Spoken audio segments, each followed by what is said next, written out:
ਆਓ ਸਤਿਗੁਰੂ ਗੁਰੂ ਨਾਨਕ ਸਾਹਿਬ ਨੂੰ ਹਾਜ਼ਰ ਨਾਜ਼ਰ ਜਾਣਦੇ ਹੋਏ ਵਿਚਾਰ ਨੂੰ ਆਰੰਭ ਕਰੀਏ। ਪਰ ਬੇਨਤੀ ਹੈ ਸਭ ਤੋਂ ਪਹਿਲਾਂ ਦੋਵੇਂ ਹੱਥ ਜੋੜ ਕੇ ਸਾਹਿਬਾਂ ਨੂੰ ਸੀਸ ਝੁਕਾਉਂਦੇ ਹੋਏ ਪ੍ਰੇਮ ਸਹਿਤ ਉਚਾਰਨ ਕਰੋ ਜੀ। ਸਤਨਾਮ ਸ੍ਰੀ ਵਾਹਿਗੁਰੂ ਸਾਹਿਬ ਜੀ, ਸਤਨਾਮ ਸ੍ਰੀ ਵਾਹਿਗੁਰੂ ਸਾਹਿਬ ਜੀ। ਬਦਰੀ ਕੇਦਾਰ ਔਦੇਸ ਉੜੀਸੇ। ਸੋ ਭਾਈ ਸਾਹਿਬ ਭਾਈ ਰਤਨ ਸਿੰਘ ਜੀ ਭੰਗੂ ਦੱਸਦੇ ਨੇ ਕਿ ਪਾਕਪਟਨ ਦੇ ਇਲਾਕੇ ਤੋਂ ਹੁੰਦੇ ਹੋਏ, ਮੁਲਤਾਨ ਦੇਸ਼ ਦੇ ਇਲਾਕੇ ਤੋਂ ਹੁੰਦੇ ਹੋਏ ਧੰਨ ਗੁਰੂ ਨਾਨਕ ਸਾਹਿਬ ਸੱਚੇ ਪਾਤਸ਼ਾਹ ਜੀ ਮਹਾਰਾਜ ਬਦਰੀਨਾਥ, ਕੇਦਾਰਨਾਥ, ਉੜੀਸੇ ਦੇ ਇਲਾਕਿਆਂ ਨੂੰ ਤਾਰਦੇ ਹੋਏ ਸੱਚੇ ਪਾਤਸ਼ਾਹ ਜੀ ਸੰਸਾਰ ਦਾ ਭਲਾ ਕਰਦੇ ਹੀ ਜਾ ਰਹੇ ਨੇ। ਜਗਨਨਾਥ ਲਖ ਆਗੈ ਬੈਸੇ। ਤੇ ਜਗਨਨਾਥ ਪੁਰੀ ਖਾਲਸਾ ਜੀ ਜਿੱਥੇ ਮੰਗੂ ਮੱਠ ਗੁਰਦੁਆਰਾ ਸਾਹਿਬ ਹੈ, ਉਸ ਪਾਵਨ ਪਵਿੱਤਰ ਅਸਥਾਨ ਦੇ ਉੱਤੇ ਧੰਨ ਗੁਰੂ ਨਾਨਕ ਸਾਹਿਬ ਜੀ ਨੇ ਮੁਬਾਰਕ ਚਰਨ ਪਾਏ। ਸੱਚੇ ਪਾਤਸ਼ਾਹ ਜੀ ਨੇ ਲੋਕਾਂ ਦੇ ਵਹਿਮਾਂ ਭਰਮਾਂ ਦਾ ਖੰਡਨ ਕੀਤਾ ਤੇ ਅਕਾਲ ਪੁਰਖ ਦੇ ਨਾਲ ਜੋੜਿਆ। ਕਿਉਂਕਿ ਜਦੋਂ ਗੁਰੂ ਨਾਨਕ ਸਾਹਿਬ ਇਸ ਧਰਤੀ ਤੇ ਪਹੁੰਚੇ ਤਾਂ ਉਸ ਵਕਤ ਪੰਡਤ ਲੋਕ ਇਕੱਠੇ ਹੋ ਕਰਕੇ ਆਰਤੀ ਕਰ ਰਹੇ ਸਨ ਤੇ ਸਤਿਗੁਰੂ ਗੁਰੂ ਨਾਨਕ ਸਾਹਿਬ ਮਹਾਰਾਜ ਸੱਚੇ ਪਾਤਸ਼ਾਹ ਜੀ ਨੇ ਆਪਣੀ ਅਕਾਲੀ ਬਾਣੀ ਦੇ ਵਿੱਚ ਬਿਆਨ ਕੀਤਾ ਕਿ ਉਸ ਰੱਬ ਦੀ, ਉਸ ਖੁਦਾ ਦੀ ਆਰਤੀ ਤੇ ਸਾਰੀ ਕੁੱਲ ਕਾਇਨਾਤ ਕਰ ਰਹੀ ਹੈ।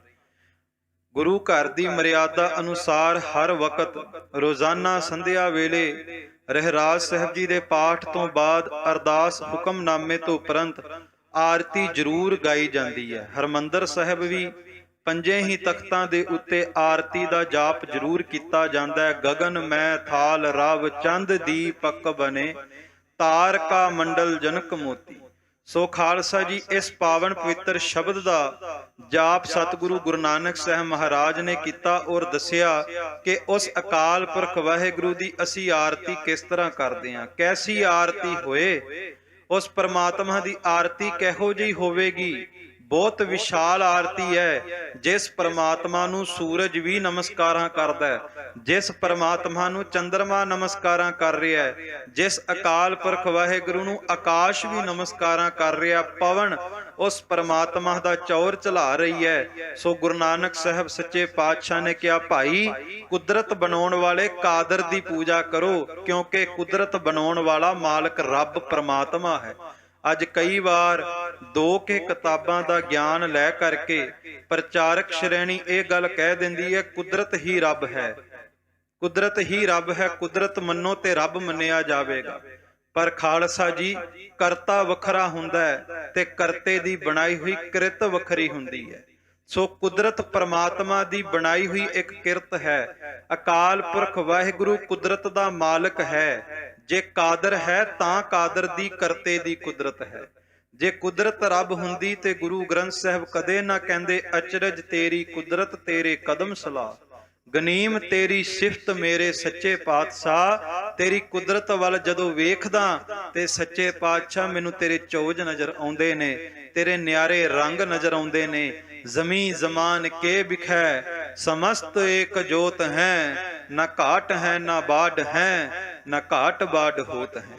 ਸੋ ਸੱਚੇ ਪਾਤਸ਼ਾਹ ਜੀ ਜਗਨਨਾਥ ਪੁਰੀ ਗਏ ਔਰ ਇਸ ਥਾਂ ਤੇ ਜਾ ਕਰਕੇ ਗੁਰੂ ਨਾਨਕ ਸਾਹਿਬ ਮਹਾਰਾਜ ਨੇ ਆਰਤੀ ਉਚਾਰਨ ਕੀਤੀ। ਹਿੰਗ ਖਲੜ ਜਿਮ ਖਲੜ ਮੁਸਕਾਵੈ। ਖਾਲਸਾ ਜੀ ਪੁਰਾਣੇ ਸਮਿਆਂ ਦੇ ਵਿੱਚ ਮੰਗਣ ਵਾਲੇ ਜੋਗੀ ਖਲ ਦੀ ਇੱਕ ਝੋਲੀ ਬਣਾ ਕਰਕੇ ਵਿੱਚ ਹਿੰਗ ਰੱਖ ਲੈਂਦੇ ਸੀ ਤੇ ਜਦੋਂ ਉਸ ਨੂੰ ਖੋਲਦੇ ਸੀ ਉਸ ਦੀ ਖੁਸ਼ਬੂ, ਉਸ ਦੀ ਮਹਿਕ, ਉਹਦੀ ਵਾਸਨਾ ਆਇਆ ਕਰਦੀ ਸੀ। ਸੱਚ ਹਿੰਗ ਕਹੂੰ ਢੂੰਡੀ ਨਾ ਪਾਵੈ। ਪਰ ਕਹਿੰਦੇ ਗੁਰੂ ਨਾਨਕ ਸਾਹਿਬ ਨੇ ਜਦੋਂ ਦੇਸ਼ਾਂ ਦਾ ਰਟਨ ਕੀਤਾ, ਕਹਿੰਦੇ ਸੱਚੇ ਪਾਤਸ਼ਾਹ ਨੂੰ ਸੱਚ ਰੂਪੀ ਹਿੰਗ ਦੀ ਮਹਿਕ ਨਹੀਂ ਆ ਰਹੀ, ਵਾਸ਼ਨਾ ਨਹੀਂ ਆ ਰਹੀ, ਕਿਉਂਕਿ ਸੰਸਾਰ ਤੋਂ ਸੱਚ ਕੋਹਾਂ ਦੂਰ ਹੋ ਚੁੱਕਿਆ ਸੀ, ਝੂਠ ਦਾ ਫੈਲਾਅ ਹੋ ਚੁੱਕਿਆ ਸੀ ਤੇ ਗੁਰੂ ਨਾਨਕ ਸਾਹਿਬ ਮਹਾਰਾਜ ਨੂੰ ਕਿਤੇ ਵੀ ਸੱਚ ਨਜ਼ਰ ਨਹੀਂ ਸੀ ਆ ਰਿਹਾ। ਸੱਜਣ ਠੱਗ ਬੜ ਭਗਤ ਸਦਾਈ। ਉਸ ਵਕਤ ਕਹਿੰਦੇ ਇੱਕ ਸੱਜਣ ਬਣਿਆ ਠੱਗ ਸੀ, ਜਿਹਦਾ ਨਾਮ ਤਾਂ ਸੱਜਣ ਸੀ ਪਰ ਅਸਲ ਦੇ ਵਿੱਚ ਲੋਕਾਂ ਨੂੰ ਠੱਗਦਾ ਸੀਗਾ, ਆਪਣੇ ਆਪ ਨੂੰ ਭਗਤ ਕਹਿੰਦਾ ਸੀ ਪਰ ਅਸਲ ਵਿੱਚ ਲੋਕਾਂ ਦਾ ਧਨ ਇਕੱਠਾ ਕਰਦਾ ਸੀ, ਲੋਕਾਂ ਦਾ ਧਨ ਠੱਗਦਾ ਸੀ, ਚੋਰੀ ਕਰਦਾ ਸੀ। ਭਗਤ ਉਹਲੇ ਗਲ ਲੋਕਨ ਘਟਾਏ। ਕਹਿੰਦੇ ਭਗਤ ਦੇ ਚੋਲੇ ਦੇ ਥੱਲੇ, ਸੰਤ ਦੇ ਲਿਬਾਸ ਦੇ ਥੱਲੇ ਉਹ ਇੱਕ ਕਾਤਲ ਸੀ। ਉਸਨੇ ਖਾਲਸਾ ਜੀ ਇੱਕ ਸਥਾਨ ਬਣਾਇਆ ਸੀ। ਉਸ ਸਥਾਨ ਦੇ ਵਿੱਚ ਮੰਦਿਰ ਵੀ ਸੀ ਤੇ ਮਸੀਤ ਵੀ ਸੀ, ਤੇ ਲੋਕਾਂ ਨੂੰ ਕਹਿੰਦਾ ਸੀ ਮੈਂ ਭਗਤ ਆ, ਤੇ ਜਿਹੜਾ ਮੇਰੇ ਥਾਂ ਤੇ ਆਵੇਗਾ ਉਹ ਪਰਮਾਤਮਾ ਨਾਲ ਜੁੜ ਜਾਵੇਗਾ, ਕਿਉਂਕਿ ਇੱਥੇ ਸਾਰੇ ਧਰਮਾਂ ਨੂੰ ਬਰਾਬਰ ਸਮਝਿਆ ਜਾਂਦਾ। ਤੇ ਜਦੋਂ ਲੋਕ ਉਹਦੇ ਡੇਰੇ ਜਾਇਆ ਕਰਦੇ ਸੀ, ਰਾਤਾਂ ਨੂੰ ਲੋਕ ਰਿਹਾ ਕਰਦੇ ਸੀ, ਲੋਕਾਂ ਦਾ ਗਲ ਵੱਢ ਕੇ ਉਹਨਾਂ ਦੀ ਮਾਇਆ ਲੁੱਟ ਲੈਂਦਾ ਸੀ। ਇਹ ਸੱਚ ਹੈ ਜਿਹੜੇ ਅੱਜ ਵੀ ਖਾਲਸਾ ਜੀ ਆਪੋ ਆਪਣੀਆਂ ਝੂਠ ਦੀਆਂ ਦੁਕਾਨਾਂ ਖੋਲ ਕਰਕੇ ਤੇ ਬਾਅਦ ਵਿੱਚ ਨਾਮ ਸੱਚਾ ਸੌਦਾ ਰੱਖਦੇ, ਪਰ ਹੁੰਦਾ ਝੂਠ ਦਾ ਸੌਦਾ ਹੈ। ਭਾਵੇਂ ਸਾਰੇ ਧਰਮਾਂ ਦੇ ਅਸਥਾਨ ਤਾਂ ਬਣਾ ਲੈਂਦੇ ਨੇ, ਪਰ ਸੱਚੀ ਗੱਲ ਖਾਲਸਾ ਜੀ ਇਹ ਹੁੰਦੀ ਹੈ ਕਿ ਲੋਕਾਂ ਨੂੰ ਆਪਣੇ ਵੱਲ ਆਕਰਸ਼ਿਤ ਕਰਨ ਵਾਸਤੇ ਉਹ ਹਰ ਇੱਕ ਧਰਮ ਦਾ ਅਸਥਾਨ ਬਣਾ ਲੈਂਦੇ ਨੇ, ਪਰ ਧਰਮ ਨੂੰ ਮੰਨਦੇ ਨਹੀਂ, ਕਿਉਂਕਿ ਪਾਖੰਡ ਝੂਠ ਦੇ ਸਿਰ ਤੇ ਟਿਕਿਆ ਹੁੰਦਾ ਹੈ। ਤੇ ਇਸ ਕਰਕੇ ਇਸ ਤਰ੍ਹਾਂ ਲੋਕਾਂ ਨੂੰ ਪਰਚਾਉਂਦੇ ਨੇ। ਪਰ ਸਤਿਗੁਰੂ ਗੁਰੂ ਗ੍ਰੰਥ ਸਾਹਿਬ ਕਹਿੰਦੇ ਕਰਮ ਧਰਮ ਪਾਖੰਡ ਜੋ ਦੀਸੇ, ਤਿਨ ਜਮ ਜਾਗਾਤੀ ਲੂਟੇ, ਨਿਰਵਾਣ ਕੀਰਤਨ ਗਾਵੋ ਕਰਤੇ ਕਾ। ਕਹਿੰਦੇ ਤੁਸੀਂ ਕਰਮ ਧਰਮ ਪਖੰਡਾਂ ਵਿੱਚ ਨਾ ਪਾਓ, ਲੁੱਟੇ ਜਾਓਗੇ। ਜੇ ਕੁਝ ਕਰਨਾ ਤੇ ਅਕਾਲ ਪੁਰਖ ਵਾਹਿਗੁਰੂ ਪ੍ਰਮਾਤਮਾ ਦਾ ਸਿਮਰਨ ਕਰੋ, ਨਿਰਵਾਣ ਕੀਰਤਨ ਕਰੋ, ਤਾਂ ਹੀ ਜਾ ਕਰਕੇ ਬੰਦ ਖਲਾਸੀ ਹੋਵੇਗੀ। ਸੋ ਭਾਈ ਸਾਹਿਬ ਕਹਿੰਦੇ ਇਹ ਸੱਜਣ ਬਣਿਆ ਠੱਗ ਸੀ, ਇਹ ਲੋਕਾਂ ਨੂੰ ਭਗਤ ਦੇ ਚੋਲੇ ਦੇ ਥੱਲੇ ਬੈਠਾ ਕਾਤਲ ਸੀ। ਲੋਕ ਇਹਦੇ ਡੇਰੇ ਰੁਕਦੇ ਸੀ, ਲੋਕਾਂ ਦਾ ਕਤਲ ਕਰਕੇ ਲੋਕਾਂ ਦੀ ਮਾਇਆ ਲੁੱਟ ਲੈਂਦਾ ਸੀ। ਦੋਹਰਾ ਸੋ ਸਤਿਗੁਰ ਜਾਇ ਸਿੱਖ ਕੀਓ, ਸਾਚੋ ਗਿਆਨ ਦ੍ਰਿੜਾਏ। ਤੇ ਅੱਜ ਗੁਰੂ ਨਾਨਕ ਸਾਹਿਬ ਸੱਚੇ ਪਾਤਸ਼ਾਹ ਇਸ ਸੱਜਣ ਠੱਗ ਨੂੰ ਸੱਜਣ ਬਣਾਉਣ ਲਈ ਚਲ ਗਏ। ਖਾਲਸਾ ਜੀ ਸਤਿਗੁਰੂ ਗੁਰੂ ਨਾਨਕ ਸਾਹਿਬ ਮਹਾਰਾਜ ਦੇ ਨਾਲ ਭਾਈ ਮਰਦਾਨਾ ਜੀ ਸੱਚੇ ਪਾਤਸ਼ਾਹ ਇਸ ਸੱਜਣ ਠੱਗ ਦੇ ਡੇਰੇ ਜਾ ਕੇ ਰੁਕੇ। ਇਹ ਗੁਰੂ ਨਾਨਕ ਸਾਹਿਬ ਮਹਾਰਾਜ ਦੇ ਖਾਣੇ ਦੇ ਵਿੱਚ ਵੀ ਮਿਲਾਵਟ ਕਰਕੇ, ਜ਼ਹਿਰ ਮਿਲਾ ਕਰਕੇ ਸੋਚਦਾ ਸੀ ਗੁਰੂ ਨਾਨਕ ਨੂੰ ਲੁੱਟ ਲਵਾਂਗਾ, ਠੱਗ ਲਵਾਂਗਾ, ਪਰ ਗੁਰੂ ਨਾਨਕ ਤੇ ਰੱਬ ਹੈ, ਨਾ ਉਹ ਮਰੇ ਨਾ ਠਾਗੇ ਜਾਹੇ, ਜਿਨ ਕੈ ਰਾਮ ਵਸੈ ਮਨ ਮਾਹੇ। ਜਦੋਂ ਸੱਜਣ ਠੱਗ ਨੇ ਧੰਨ ਗੁਰੂ ਨਾਨਕ ਸਾਹਿਬ ਦੇ ਪ੍ਰਤਾਪੀ ਇਲਾਹੀ ਨੂਰਾਨੀ ਚਿਹਰੇ ਵੱਲ ਤੱਕਿਆ, ਖਾਲਸਾ ਜੀ ਤੱਕਦਾ ਰਹਿ ਗਿਆ, ਤੇ ਗੁਰੂ ਨਾਨਕ ਸਾਹਿਬ ਮਹਾਰਾਜ ਨੇ ਬਚਨ ਕੀਤੇ, ਸੱਜਣਾ ਸੱਜਣ ਸਈ ਨਾਲ ਮੈਂ, ਚਲਦਿਆਂ ਨਾਲ ਚਲਨ, ਜਿੱਥੈ ਲੇਖਾ ਮੰਗੀਐ ਤਿੱਥੈ ਖੜੇ ਦਿਸਨ। ਸੱਜਣਾ ਕੋਈ ਬਾਹਰੋਂ ਬਹੁਤਾ ਝੁਕਾ ਕਰਕੇ, ਬਾਹਰੋਂ ਮਿੱਠੀਆਂ ਬੋਲੀਆਂ ਬੋਲ ਕੇ ਸੱਜਣ ਨਹੀਂ ਬਣਦਾ। ਅਸਲ ਵਿੱਚ ਸੱਜਣ ਤੇ ਰੱਬ ਹੈ, ਪਰਮਾਤਮਾ ਹੈ, ਜਿਹੜਾ ਰੱਬ ਦੀ ਦਰਗਾਹ ਵਿੱਚ ਲੇਖੇ ਜੋਖੇ ਵਿੱਚ ਵੀ ਸਾਡੀ ਬਾਹ ਨਹੀਂ ਛੱਡਦਾ। ਖਾਲਸਾ ਜੀ ਦੁਨੀਆ ਦੇ ਲੋਕ, ਦੁਨੀਆ ਦੇ ਰਿਸ਼ਤੇ, ਸੰਸਾਰ ਤੇ ਮਾੜਾ ਸਮਾਂ ਆ ਜਾਵੇ ਤੇ ਸੱਚ ਹੈ ਬੋਲਣਾ ਬੰਦ ਕਰ ਸਕਦੇ ਨੇ, ਬੁਲਾਉਣਾ ਬੰਦ ਕਰ ਸਕਦੇ ਨੇ, ਕਿਉਂਕਿ ਵਿਪਤ ਪਰੀ ਸਭ ਹੀ ਸੰਗ ਛਾਡਤ, ਕਉ ਨਾ ਆਵਤ ਨੇੜੈ। ਕੋਈ ਨੇੜੇ ਨਹੀਂ ਲੱਗਦਾ ਮਾੜੇ ਸਮੇਂ ਵਿੱਚ, ਪਰ ਸੱਚ ਹੈ ਜਿਹੜਾ ਗੁਰੂ ਨਾਨਕ ਦੀ ਬਾਹ ਪਕੜ ਲੈਂਦਾ। ਖਾਲਸਾ ਜੀ ਧੰਨ ਗੁਰੂ ਨਾਨਕ ਸਾਹਿਬ ਮਹਾਰਾਜ ਨਾ ਇਸ ਦੁਨੀਆ ਵਿੱਚ ਬਾਹ ਛੱਡਦੇ ਨੇ, ਨਾ ਰੱਬ ਦੀ ਦਰਗਾਹ ਵਿੱਚ ਬਾਹ ਛੱਡਦੇ ਨੇ। ਤੇ ਮੈਂ ਇੱਕ ਬੇਨਤੀ ਕਰਾਂ, ਕਈ ਵਾਰ ਅਸੀਂ ਅਣਜਾਣ ਪੁਣੇ ਵਿੱਚ ਕਹਿ ਜਾਂਦੇ ਆ ਅਸੀਂ ਬਾਬੇ ਦੀ ਬਾਹ ਫੜੀ ਹੋਈ ਹੈ ਤਾਂ ਕਰਕੇ ਚੜ੍ਹਦੀ ਕਲਾ ਹੋ ਰਹੀ ਹੈ। ਮੈਂ ਬੇਨਤੀ ਕਰਾਂ ਸਾਡੇ ਹੱਥਾਂ ਵਿੱਚ ਤਾਕਤ ਨਹੀਂ ਅਸੀਂ ਗੁਰੂ ਨਾਨਕ ਸਾਹਿਬ ਦੀ ਬਾਹ ਨੂੰ ਪਕੜ ਸਕੀਏ, ਬਲਕਿ ਖਾਲਸਾ ਜੀ ਇਹ ਭਾਵਨਾ ਵਾਲੇ ਬਚਨ ਕਰਨੇ ਚਾਹੀਦੇ ਨੇ, ਅਸੀਂ ਭੁੱਲਣਹਾਰ ਹਾਂ, ਅਸੀਂ ਬਾਬੇ ਦੀ ਬਾਹ ਨਹੀਂ ਪਕੜ ਸਕਦੇ, ਬਲਕਿ ਅਸੀਂ ਬਾਬੇ ਨੂੰ ਆਪਣੀ ਬਾਹ ਪਕੜਾ ਦਿੱਤੀ ਹੈ। ਤੇ ਜਿਨ੍ਹਾਂ ਦੀ ਬਾਹ ਸਤਿਗੁਰੂ ਗੁਰੂ ਨਾਨਕ ਸਾਹਿਬ ਮਹਾਰਾਜ ਪਕੜ ਲੈਂਦੇ ਨੇ, ਸੱਚੇ ਪਾਤਸ਼ਾਹ ਫਿਰ ਵਿਪਤਾਂ ਦੇ ਸਮੇਂ ਦੇ ਵਿੱਚ, ਮੁਸ਼ਕਲ ਦੀ ਘੜੀ ਦੇ ਵਿੱਚ ਵੀ ਆਪਣੇ ਪਿਆਰਿਆਂ ਦਾ ਸਾਥ ਨਹੀਂ ਛੱਡਦੇ। ਐਸੇ ਕੀਏ ਅਨੇਕ ਸਿੱਖ, ਕੋ ਸਭ ਸਕੈ ਗਿਨਾਈ। ਜਦੋਂ ਸਤਿਗੁਰੂ ਗੁਰੂ ਨਾਨਕ ਸਾਹਿਬ ਨੇ ਬਾਣੀ ਦਾ ਅਣਿਆਲਾ ਤੀਰ ਮਾਰਿਆ, ਹਰ ਪ੍ਰੇਮ ਬਾਣੀ ਮਨ ਮਾਰਿਆ, ਅਣਿਆਲੇ ਅਣੀਆਂ ਰਾਮ ਰਾਜੇ, ਜਿਸ ਲਾਗੀ ਪੀਰ ਪਰਮ ਕੀ ਸੋ ਜਾਣੈ ਜਰੀਆ। ਜਦੋਂ ਬਾਣੀ ਦਾ ਅਣਿਆਲਾ ਤੀਰ ਹਿਰਦੇ 'ਚ ਵੱਜਦਾ ਨਾ ਖਾਲਸਾ ਜੀ, ਫਿਰ ਜਾ ਕੇ ਰੱਬ ਨੂੰ ਮਿਲਣ ਦਾ ਚਾਅ ਪ੍ਰਗਟ ਹੁੰਦਾ, ਫਿਰ ਅੰਦਰ ਚਾਅ ਪ੍ਰਗਟ ਹੁੰਦਾ ਖੁਦਾ ਦੇ, ਪ੍ਰਮਾਤਮਾ ਦੇ ਦੀਦਾਰੇ ਹੋ ਜਾਣ। ਸੋ ਜਦੋਂ ਅਣਿਆਲਾ ਤੀਰ ਸੱਜਣ ਠੱਗ ਦੇ ਹਿਰਦੇ ਵਿੱਚ ਵੱਜਿਆ, ਸੱਚਮੁੱਚ ਸੱਜਣ ਹੋ ਗਿਆ, ਗੁਰੂ ਨਾਨਕ ਦਾ ਸਿੱਖ ਹੋ ਗਿਆ। ਤੇ ਭਾਈ ਰਤਨ ਸਿੰਘ ਭੰਗੂ ਕਹਿੰਦੇ ਕੱਲਾ ਸੱਜਣ ਠੱਗ ਨਹੀਂ, ਪਤਾ ਹੀ ਨਹੀਂ ਕਿੰਨੇ ਕੇ ਸਤਿਗੁਰੂ ਗੁਰੂ ਨਾਨਕ ਸਾਹਿਬ ਮਹਾਰਾਜ ਨੇ ਬਾਣੀ ਦਾ ਉਪਦੇਸ਼ ਦੇ ਕਰਕੇ ਭਵਸਾਗਰ ਤੋਂ ਪਾਰ ਲੰਘਾ ਦਿੱਤੇ। ਲੋਕ ਕਥਾ ਪਿਆਰੇ ਗੁਰੂ ਨਾਨਕ ਸਾਹਿਬ ਦੇ ਅਕਸਰ ਬਚਨ ਕਰਦੇ ਨੇ ਕਿ ਖਾਲਸਾ ਜੀ ਅਸਮਾਨ ਦੇ ਤਾਰੇ ਤੇ ਕੋਈ ਗਿਣ ਸਕਦਾ ਹੈ, ਪਰ ਜਿੰਨੇ ਗੁਰੂ ਨਾਨਕ ਨੇ ਤਾਰੇ ਉਹਨਾਂ ਦੀ ਕੋਈ ਗਿਣਤੀ ਨਹੀਂ ਕਰ ਸਕਦਾ। ਤੇ ਸਤਿਗੁਰੂ ਗੁਰੂ ਨਾਨਕ ਸਾਹਿਬ ਦਾ ਘਰ ਤੇ ਅੱਜ ਵੀ ਲੋਕਾਂ ਨੂੰ ਤਾਰੀ ਜਾ ਰਿਹਾ ਹੈ। ਚੌਪਈ ਠੱਗੀ ਤੇ ਦਏ ਠੱਗ ਹਟਵਾਏ। ਸਤਿਗੁਰੂ ਗੁਰੂ ਨਾਨਕ ਸਾਹਿਬ ਮਹਾਰਾਜ ਨੇ ਠੱਗ ਬਾਜਾਂ ਨੂੰ ਠੱਗੀ ਮਾਰਨ ਤੋਂ ਹਟਾ ਦਿੱਤਾ। ਕੁਰਾਹੋ ਮੁੜ ਸੁਭ ਰਾਹ ਦੀਏ ਪਾਏ। ਤੇ ਜਿਹੜੇ ਕੁਰਾਹੇ ਪੈ ਚੁੱਕੇ ਸਨ, ਗਲਤ ਰਾਹੇ ਪੈ ਚੁੱਕੇ ਸਨ, ਧਰਮ ਨੂੰ ਛੱਡ ਚੁੱਕੇ ਸਨ, ਸਤਿਗੁਰੂ ਗੁਰੂ ਨਾਨਕ ਸਾਹਿਬ ਨੇ ਉਹਨਾਂ ਨੂੰ ਕਿਹਾ, ਭਾਈ ਅਸਲੀ ਧਰਮ ਕੀ ਹੈ? ਰੱਬ ਨਾਲ ਪਿਆਰ ਕਰਨਾ ਤੇ ਰੱਬ ਦੇ ਬਣਾਏ ਲੋਕਾਂ ਨਾਲ ਪਿਆਰ ਕਰਨਾ। ਜਦੋਂ ਰੱਬ ਨਾਲ ਪਿਆਰ ਹੋ ਜਾਵੇ ਤੇ ਰੱਬ ਦੇ ਲੋਕਾਂ ਨਾਲ ਵੀ ਪਿਆਰ ਜ਼ਰੂਰ ਹੋਵੇਗਾ।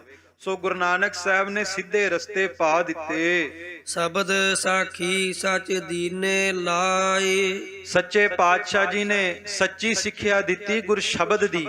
ਇਹ ਧੰਨ ਗੁਰੂ ਨਾਨਕ ਸਾਹਿਬ ਮਹਾਰਾਜ ਨੇ ਅਪਾਰ ਬਖਸ਼ਿਸ਼ ਕੀਤੀ। ਜਿਹਨੂੰ ਵੀ ਸਮਝਾਇਆ ਬਾਣੀ ਦੇ ਅਣਿਆਲਾ ਤੀਰ ਮਾਰ ਕੇ ਭਾਵ ਸ਼ਬਦ ਦੀ ਸਿੱਖਿਆ ਦੇ ਨਾਲ ਸਮਝਾਉਣਾ ਕੀਤਾ। ਧਰਮਸਾਲ ਦਈ ਬਹੁ ਥਾਂ ਪਾਏ। ਤੇ ਜਿਸ ਥਾਂ ਤੇ ਗੁਰੂ ਨਾਨਕ ਸਾਹਿਬ ਨੇ ਬਾਣੀ ਦਾ ਉਪਦੇਸ਼ ਦਿੱਤਾ ਉੱਥੇ ਸੰਗਤਾਂ ਨੂੰ ਧਰਮਸ਼ਾਲਾ ਬਣਾ ਕਰਕੇ ਦਿੱਤੀ। ਮੈਂ ਕੱਲ ਵੀ ਬੇਨਤੀ ਕੀਤੀ, ਜਿਵੇਂ ਅੱਜ ਗੁਰਦੁਆਰਾ ਸਾਹਿਬ ਨੇ ਹਰ ਇੱਕ ਸ਼ਹਿਰ ਦੇ ਵਿੱਚ, ਹਰ ਇੱਕ ਦੇਸ਼ ਦੇ ਵਿੱਚ ਸਤਿਗੁਰੂ ਗੁਰੂ ਨਾਨਕ ਸਾਹਿਬ ਵੇਲੇ ਧਰਮਸ਼ਾਲਾ ਕਿਹਾ ਜਾਂਦਾ ਸੀ।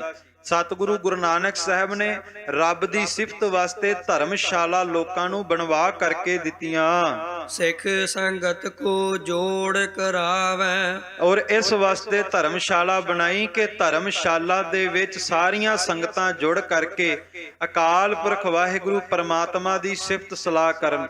ਜਦੋਂ ਖਾਲਸਾ ਜੀ ਲੋਕ ਇਕੱਠੇ ਬਹਿ ਕਰਕੇ ਸੰਗਤ ਕਰਦੇ ਨੇ ਤੇ ਇੱਕ ਰੱਬ ਨੂੰ ਚੇਤੇ ਕਰਦੇ ਨੇ, ਫਿਰ ਸੱਚ ਹੈ, ਫਿਰ ਆਪਸੀ ਝਗੜੇ ਖਤਮ ਹੋ ਜਾਂਦੇ ਨੇ, ਆਪਸੀ ਵੈਰ ਖਤਮ ਹੋ ਜਾਂਦੇ ਨੇ, ਈਰਖਾ ਖਤਮ ਹੋ ਜਾਂਦੀ ਹੈ, ਮਨਾਂ ਦੇ ਵਿੱਚ ਇੱਕ ਦੂਸਰੇ ਪ੍ਰਤੀ ਕ੍ਰੋਧ ਖਤਮ ਹੋ ਜਾਂਦਾ ਹੈ।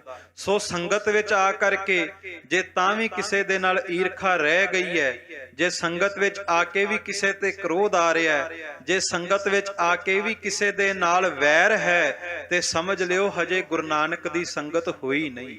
ਕਿਉਂਕਿ ਜਿਹੜਾ ਗੁਰੂ ਨਾਨਕ ਦੀ ਸੰਗਤ ਕਰ ਲੈਂਦਾ ਉਹ ਆਪਣੇ ਉੱਤੇ ਚੜ ਹੋਏ ਵੈਰੀਆਂ ਨੂੰ ਵੀ ਜਾ ਕਰਕੇ ਪਾਣੀ ਪਿਲਾਉਂਦਾ ਹੈ। ਜਿਹੜਾ ਗੁਰੂ ਨਾਨਕ ਦੀ ਸੰਗਤ ਕਰਦਾ ਉਹ ਵੈਰੀ ਨਹੀਂ ਵੇਖਦਾ, ਜਾ ਕੇ ਉਹਨਾਂ ਦੀ ਵੀ ਭਾਈ ਕਨ੍ਹਈਆ ਜੀ ਵਾਂਗ ਮਲਮ ਪੱਟੀ ਕਰਦਾ। ਸੋ ਸੰਗਤ ਕਰਨ ਦੀ ਨਿਸ਼ਾਨੀ ਇਹ ਹੈ ਕਿ ਸਿੱਖ ਦਾ ਸਿੱਖ ਨਾਲ ਵੈਰ ਨਹੀਂ ਰਹਿੰਦਾ, ਨਿਰਵੈਰ ਹੋ ਜਾਂਦਾ ਹੈ, ਕਿਉਂਕਿ ਸਿੱਖਾਂ ਦਾ ਗੁਰੂ ਹੀ ਨਿਰਵੈਰ ਹੈ। ਪਰ ਮਾਫ ਕਰਨਾ ਖਾਲਸਾ ਜੀ, ਅੱਜ ਦੇ ਹਾਲਾਤ ਨੇ, ਅਸੀਂ ਧੜੇ ਬੰਦੀਆਂ ਵਿੱਚ, ਸੰਸਥਾਵਾਂ ਵਿੱਚ ਵੰਡੇ ਜਾ ਰਹੇ ਹਾਂ, ਪਰ ਸਾਨੂੰ ਧੜੇ ਬੰਦੀਆਂ ਸੰਸਥਾਵਾਂ ਤੋਂ, ਪਾਰਟੀ ਬਾਜ਼ੀਆਂ ਤੋਂ ਉੱਚੇ ਉੱਠ ਕਰਕੇ ਇੱਕ ਬਾਣੀ ਦੇ ਬਚਨ ਤੇ ਪਹਿਰਾ ਜ਼ਰੂਰ ਦੇਣਾ ਚਾਹੀਦਾ। ਏਕਾ ਬਾਣੀ ਏਕੋ ਗੁਰ ਏਕੋ ਸ਼ਬਦ ਵਿਚਾਰ। ਸਾਡਾ ਗੁਰੂ ਇੱਕ ਹੈ, ਸਾਡਾ ਸ਼ਬਦ ਇੱਕ ਹੈ, ਸਾਡੀ ਮਰਿਆਦਾ ਇੱਕ ਹੈ, ਸਾਡਾ ਮੁਰਸ਼ਦ ਇੱਕ ਹੈ। ਤੇ ਫਿਰ ਵੀ ਜੇ ਅਸੀਂ ਧੜੇ ਬੰਦੀਆਂ ਵਿੱਚ ਰਹਿ ਗਏ ਤੇ ਗੁਰੂ ਰਾਮਦਾਸ ਜੀ ਦੇ ਬਚਨ ਚੇਤੇ ਕਰਨੇ ਚਾਹੀਦੇ ਨੇ।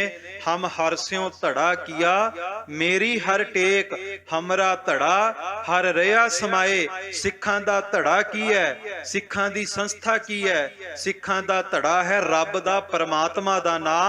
ਤੇ ਪਰਮਾਤਮਾ ਦਾ ਨਾਮ ਵੰਡਦਾ ਨਹੀਂ, ਬਲਕਿ ਪਰਮਾਤਮਾ ਦਾ ਨਾਮ ਇੱਕ ਦੂਸਰੇ ਨਾਲ ਜੋੜਦਾ ਹੈ।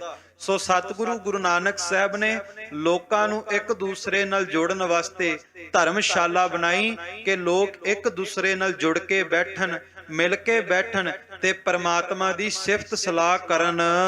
ਸਤ ਨਾਮ ਕੋ ਜਾਪ ਜਪਾਵੈ। ਔਰ ਕਹਿੰਦੇ ਧਰਮਸ਼ਾਲਾ ਦੇ ਵਿੱਚ ਗੁਰੂ ਨਾਨਕ ਸਾਹਿਬ ਮਹਾਰਾਜ ਨੇ ਸੰਸਾਰਕ ਬਾਤਾਂ ਨਹੀਂ ਕਰਾਈਆਂ। ਸਤਿਗੁਰੂ ਗੁਰੂ ਨਾਨਕ ਸਾਹਿਬ ਮਹਾਰਾਜ ਨੇ ਸਤਨਾਮ ਸ਼੍ਰੀ ਵਾਹਿਗੁਰੂ ਦਾ ਜਾਪ ਜਪਾਇਆ। ਕਿਉਂਕਿ ਖਾਲਸਾ ਜੀ ਜਦੋਂ ਸੰਸਾਰ ਦੀਆਂ ਗੱਲਾਂ, ਸੰਸਾਰ ਦੀਆਂ ਬਾਤਾਂ ਕਰਦੇ ਆ ਤੇ ਜੀਵਨ ਵਿੱਚ ਫਿੱਕਪੁਣਾ ਆ ਜਾਂਦਾ ਹੈ, ਫਿੱਕਾ ਹੋ ਜਾਂਦਾ ਹੈ, ਜ਼ਬਾਨ ਫਿੱਕੀ ਹੋ ਜਾਂਦੀ ਹੈ। ਪਰ ਜਦੋਂ ਨਿਰੰਕਾਰ ਦਾ ਮਿੱਠਾ ਨਾਮ ਲੈਂਦੇ ਆ ਤੇ ਸੱਚਮੁੱਚ ਜ਼ਬਾਨ ਵੀ ਮਿੱਠੀ ਹੋ ਜਾਂਦੀ ਹੈ, ਜੀਵਨ ਮਿੱਠਾ ਲੱਗਣ ਲੱਗ ਜਾਂਦਾ ਹੈ, ਜੀਵਨ ਵਿੱਚ ਆਨੰਦ ਮਿਲ ਜਾਂਦਾ ਹੈ ਤੇ ਸਾਡੀ ਰੂਹ ਵੀ ਪੁਕਾਰ ਕੇ ਕਹਿੰਦੀ ਹੈ ਕਿ ਸੱਚਮੁੱਚ ਆਨੰਦ ਭਇਆ ਮੇਰੀ ਮਾਏ, ਸਤਿਗੁਰੂ ਮੈਂ ਪਾਇਆ, ਸਤਿਗੁਰਤਾ ਪਾਇਆ ਸਹਿਜ ਸੇਤੀ, ਮਨ ਵਜੀਆਂ ਵਧਾਈਆਂ। ਤਾਂ ਜਾ ਕੇ ਇਹ ਆਨੰਦ ਮਿਲਦਾ ਹੈ ਜਦੋਂ ਸੰਗਤ ਵਿੱਚ ਬੈਠ ਕੇ ਗੁਰੂ ਕਾ ਸਿੱਖ ਸਤਿਨਾਮ ਵਾਹਿਗੁਰੂ ਦਾ ਜਾਪ ਜਪਦਾ ਹੈ। ਔਰ ਖੁਲਾਏ ਕੈ ਪਿਛੈ ਖਾਏ। ਔਰ ਧਰਮਸ਼ਾਲਾ ਖੋਲਣ ਦਾ ਇੱਕ ਹੋਰ ਬੜਾ ਵੱਡਾ ਮਹੱਤਵ ਸੀ। ਸਤਿਗੁਰੂ ਗੁਰੂ ਨਾਨਕ ਸਾਹਿਬ ਨੇ ਜਿੱਥੇ ਨਾਮ ਜਪਣ ਵਾਸਤੇ ਧਰਮਸ਼ਾਲਾ ਭਾਵ ਗੁਰ ਅਸਥਾਨ ਬਣਵਾਏ, ਉੱਥੇ ਗਰੀਬਾਂ ਦੀ, ਭੁੱਖਿਆਂ ਦੀ, ਲੋੜਵੰਦਾਂ ਦੀ ਸੇਵਾ ਵਾਸਤੇ ਵੀ ਇਹ ਅਸਥਾਨ ਬਣਵਾਏ ਗਏ। ਗੁਰੂ ਕੀ ਗੋਲਕ ਗਰੀਬ ਕਾ ਮੂੰਹ ਕੇ ਦਸਵੰਧ ਕੱਢ ਕੇ ਗੁਰੂ ਕੀ ਸਿੱਖ ਸੰਗਤ ਨੇ ਲੋੜਵੰਦਾਂ ਦੀ ਸੇਵਾ ਕਰਨੀ, ਭੁੱਖਿਆਂ ਨੂੰ ਪ੍ਰਸ਼ਾਦਾ ਛਕਾਉਣਾ। ਖਾਲਸਾ ਜੀ, ਇਹ ਸਤਿਗੁਰੂ ਗੁਰੂ ਨਾਨਕ ਸਾਹਿਬ ਦੇ ਘਰ ਦੀ ਮਰਿਆਦਾ ਹੈ ਕਿ ਸਿੱਖ ਕਿਸੇ ਲੋੜਵੰਦ ਦੀ ਮਦਦ ਕੀਤੇ ਬਿਨਾ, ਸੇਵਾ ਕੀਤੇ ਬਿਨਾ ਨਹੀਂ ਰਹਿ ਸਕਦਾ ਤੇ ਰੋਜ਼ਾਨਾ ਗੁਰੂ ਅੱਗੇ ਅਰਦਾਸ ਕਰਦਾ ਹੈ ਕਿ ਮੈਨੂੰ ਸੇਵਾ ਕਰਨ ਦਾ ਬਲ ਬਖਸ਼ੀ। ਤੇ ਗੁਰੂ ਨਾਨਕ ਸਾਹਿਬ ਨੇ ਇਹੀ ਹੋਕਾ ਦਿੱਤਾ, ਭਾਈ ਧਰਮਸ਼ਾਲਾ ਵਿੱਚ ਜਿੱਥੇ ਨਾਮ ਜਪਣਾ ਹੈ ਉੱਥੇ ਗੁਰ ਅਸਥਾਨ ਦੀ ਇਹ ਮਰਿਆਦਾ ਹੋਵੇ ਕਿ ਲੋੜਵੰਦਾਂ ਦੀ, ਭੁੱਖਿਆਂ ਦੀ, ਗਰੀਬਾਂ ਦੀ ਸੇਵਾ ਕਰਨੀ। ਤੇ ਮੈਂ ਬੇਨਤੀ ਕਰਾਂ, ਅੱਜ ਵੀ ਸਾਨੂੰ ਇਹ ਯਤਨ ਕਰਨਾ ਚਾਹੀਦਾ ਹੈ। ਖਾਲਸਾ ਜੀ, ਅਸੀਂ ਭਾਵਨਾ ਨਾਲ ਦਸਵੰਧ ਕੱਢਦੇ ਹਾਂ ਸਤਿਗੁਰਾਂ ਵਾਸਤੇ, ਤੇ ਅੱਜ ਦੇ ਸਮੇਂ ਵਿੱਚ ਇਹ ਯਤਨ ਕਰੀਏ ਜੋ ਗੁਰੂ ਘਰ ਦੇ ਵਿੱਚ ਜਿਸ ਵਸਤੂ ਦੀ ਲੋੜ ਹੈ ਉਹ ਵਸਤੂ ਲਿਆਈਏ, ਜਾਂ ਗੁਰੂ ਘਰ ਦੇ ਵਿੱਚ ਉਹ ਸੇਵਾ ਕਰੀਏ ਜਿਸ ਸੇਵਾ ਦੀ ਲੋੜ ਹੈ। ਤੇ ਜੇ ਕੋਈ ਲੋੜਵੰਦ ਬੱਚਾ ਮਿਲਦਾ ਹੈ ਜਿਹੜੇ ਕੋਲ ਪੜ੍ਹਨ ਵਾਸਤੇ ਖਰਚਾ ਨਹੀਂ, ਤੇ ਯਤਨ ਕਰਨਾ ਚਾਹੀਦਾ ਉਸ ਬੱਚੇ ਦੀ ਪੜ੍ਹਾਈ ਦਾ ਖਰਚਾ ਚੁੱਕ ਲੈਣਾ ਚਾਹੀਦਾ, ਇਕੱਠੇ ਹੋ ਕਰਕੇ ਬੱਚਿਆਂ ਨੂੰ ਪੜ੍ਹਾਉਣਾ ਚਾਹੀਦਾ। ਜਿਨ੍ਹਾਂ ਕੋਲ ਖਾਣਾ ਨਹੀਂ, ਜਿਨ੍ਹਾਂ ਕੋਲ ਰੁਜ਼ਗਾਰ ਨਹੀਂ, ਖਾਲਸਾ ਜੀ ਉਹਨਾਂ ਦੇ ਰੁਜ਼ਗਾਰ ਵਾਸਤੇ, ਖਾਣ ਪੀਣ ਵਾਸਤੇ ਸਾਨੂੰ ਸਾਰਿਆਂ ਨੂੰ ਮਿਲ ਕਰਕੇ ਯਤਨ ਕਰਨਾ ਚਾਹੀਦਾ ਹੈ।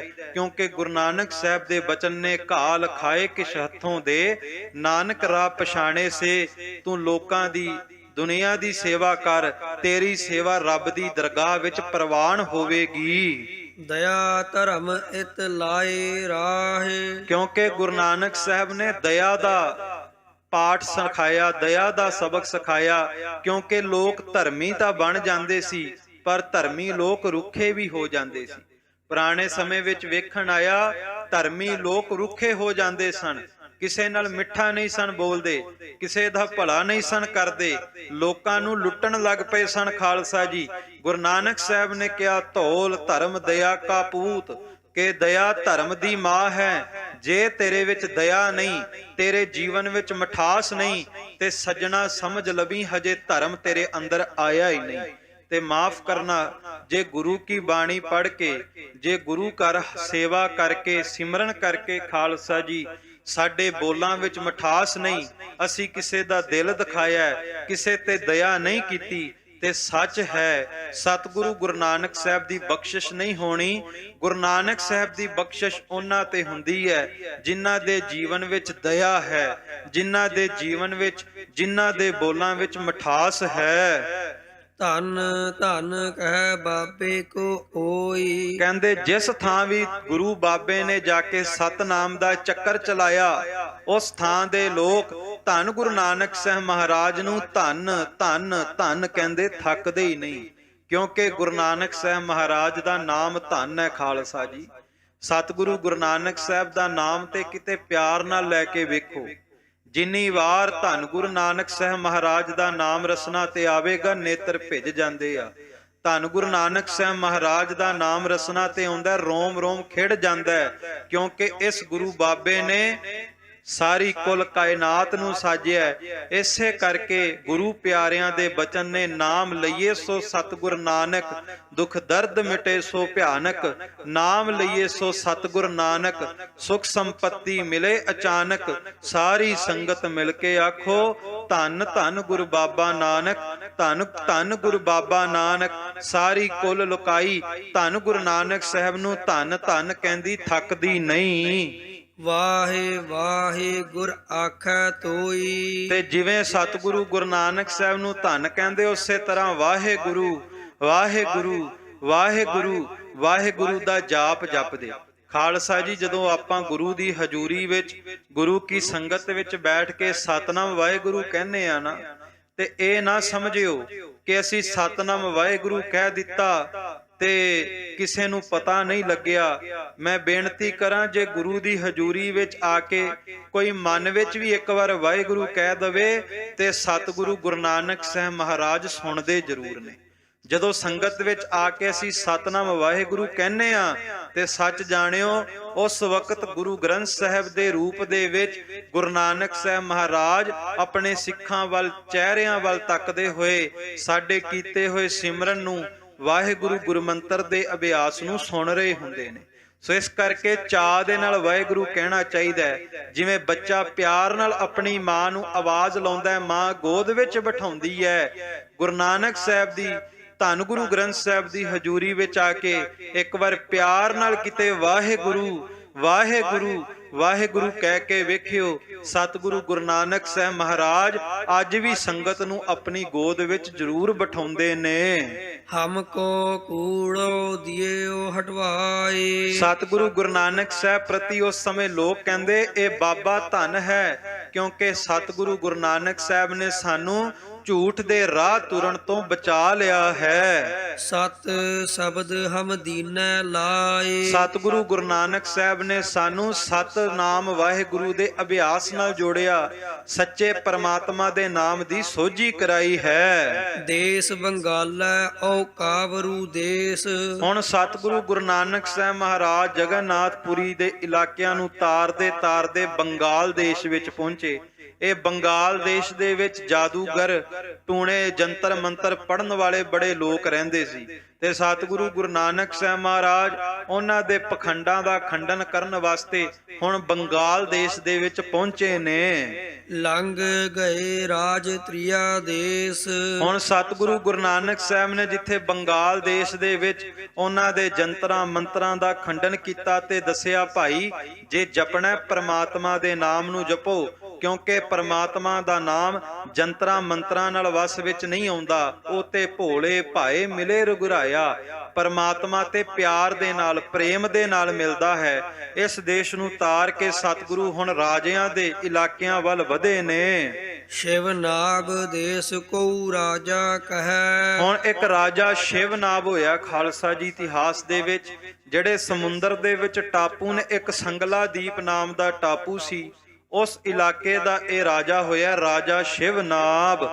ਤਹਿ ਜਾ ਸਤਿਗੁਰ ਸਿੱਖ ਬਨਵਏ। ਜਦੋਂ ਗੁਰੂ ਨਾਨਕ ਸਾਹਿਬ ਨੇ ਇਸ ਥਾਂ ਤੇ ਚਰਨ ਪਾਏ, ਰਾਜਾ ਸ਼ਿਵਨਾਬ ਵੀ ਧੰਨ ਗੁਰੂ ਨਾਨਕ ਸਾਹਿਬ ਦੇ ਚਿਹਰੇ ਦਾ ਪ੍ਰਤਾਪ ਵੇਖ ਕੇ, ਧੰਨ ਗੁਰੂ ਨਾਨਕ ਸਾਹਿਬ ਮਹਾਰਾਜ ਜੀ ਦੇ ਇਲਾਹੀ ਬਚਨਾਂ ਨੂੰ ਸੁਣ ਕਰਕੇ ਸਤਿਗੁਰਾਂ ਦਾ ਸਿੱਖ ਬਣ ਗਿਆ। ਦੋਹਰਾ ਉਸੀ ਦੇਸ ਬਾਬੇ ਗਇਓ, ਜੇ ਬਹੁਤੇ ਬੇਈਮਾਨ। ਕਹਿੰਦੇ ਭਾਈ ਰਤਨ ਸਿੰਘ ਭੰਗੂ ਕੇ ਗੁਰੂ ਨਾਨਕ ਸਾਹਿਬ ਮਹਾਰਾਜ ਨੇ ਕੋਈ ਇਲਾਕਾ ਨਹੀਂ ਛੱਡਿਆ ਜਿੱਥੇ ਬੇਈਮਾਨ ਵੱਧ ਰਹਿੰਦੇ ਸੀ, ਕਿਉਂਕਿ ਬਾਬਾ ਤੇ ਬੇਈਮਾਨਿਆਂ ਨੂੰ ਈਮਾਨ ਸਿਖਾਉਣ ਵਾਸਤੇ ਆਇਆ। ਸਤਿਗੁਰੂ ਗੁਰੂ ਨਾਨਕ ਸਾਹਿਬ ਅਧਰਮੀਆਂ ਨੂੰ ਧਰਮ ਸਿਖਾਉਣ ਵਾਸਤੇ ਆਏ, ਝੂਠਿਆਂ ਨੂੰ ਸੱਚਾ ਬਣਾਉਣ ਵਾਸਤੇ ਆਏ। ਜਿਸ ਦੇਸ਼ ਦੇ ਵਿੱਚ ਜ਼ਿਆਦੇ ਬੇਈਮਾਨ ਸਨ, ਉਹਨਾਂ ਥਾਵਾਂ ਤੇ ਗੁਰੂ ਨਾਨਕ ਸਾਹਿਬ ਮਹਾਰਾਜ ਪਹੁੰਚ ਕੇ ਗਏ। ਤੇ ਸਿੱਖ ਭਏ ਸੰਗਤ ਬਣੀ, ਜਾਣ ਲਿਓ ਭਗਵਾਨ। ਤੇ ਕਹਿੰਦੇ ਬਾਬੇ ਦਾ ਪ੍ਰਤਾਪ ਇੰਨਾ ਸੀ, ਭਾਵੇਂ ਜਿੱਡਾ ਮਰਜੀ ਬੇਈਮਾਨ, ਜਿੱਡਾ ਮਰਜੀ ਜਾਦੂਗਰ, ਜਿੱਡਾ ਮਰਜੀ ਪਾਪੀ ਹੋਵੇ, ਜਦੋਂ ਗੁਰੂ ਨਾਨਕ ਦੇ ਬਚਨ ਸੁਣ ਲੈਂਦਾ ਸੀ, ਖਾਲਸਾ ਜੀ ਗੁਰੂ ਨਾਨਕ ਦਾ ਸਿੱਖ ਹੋ ਜਾਂਦਾ ਸੀ।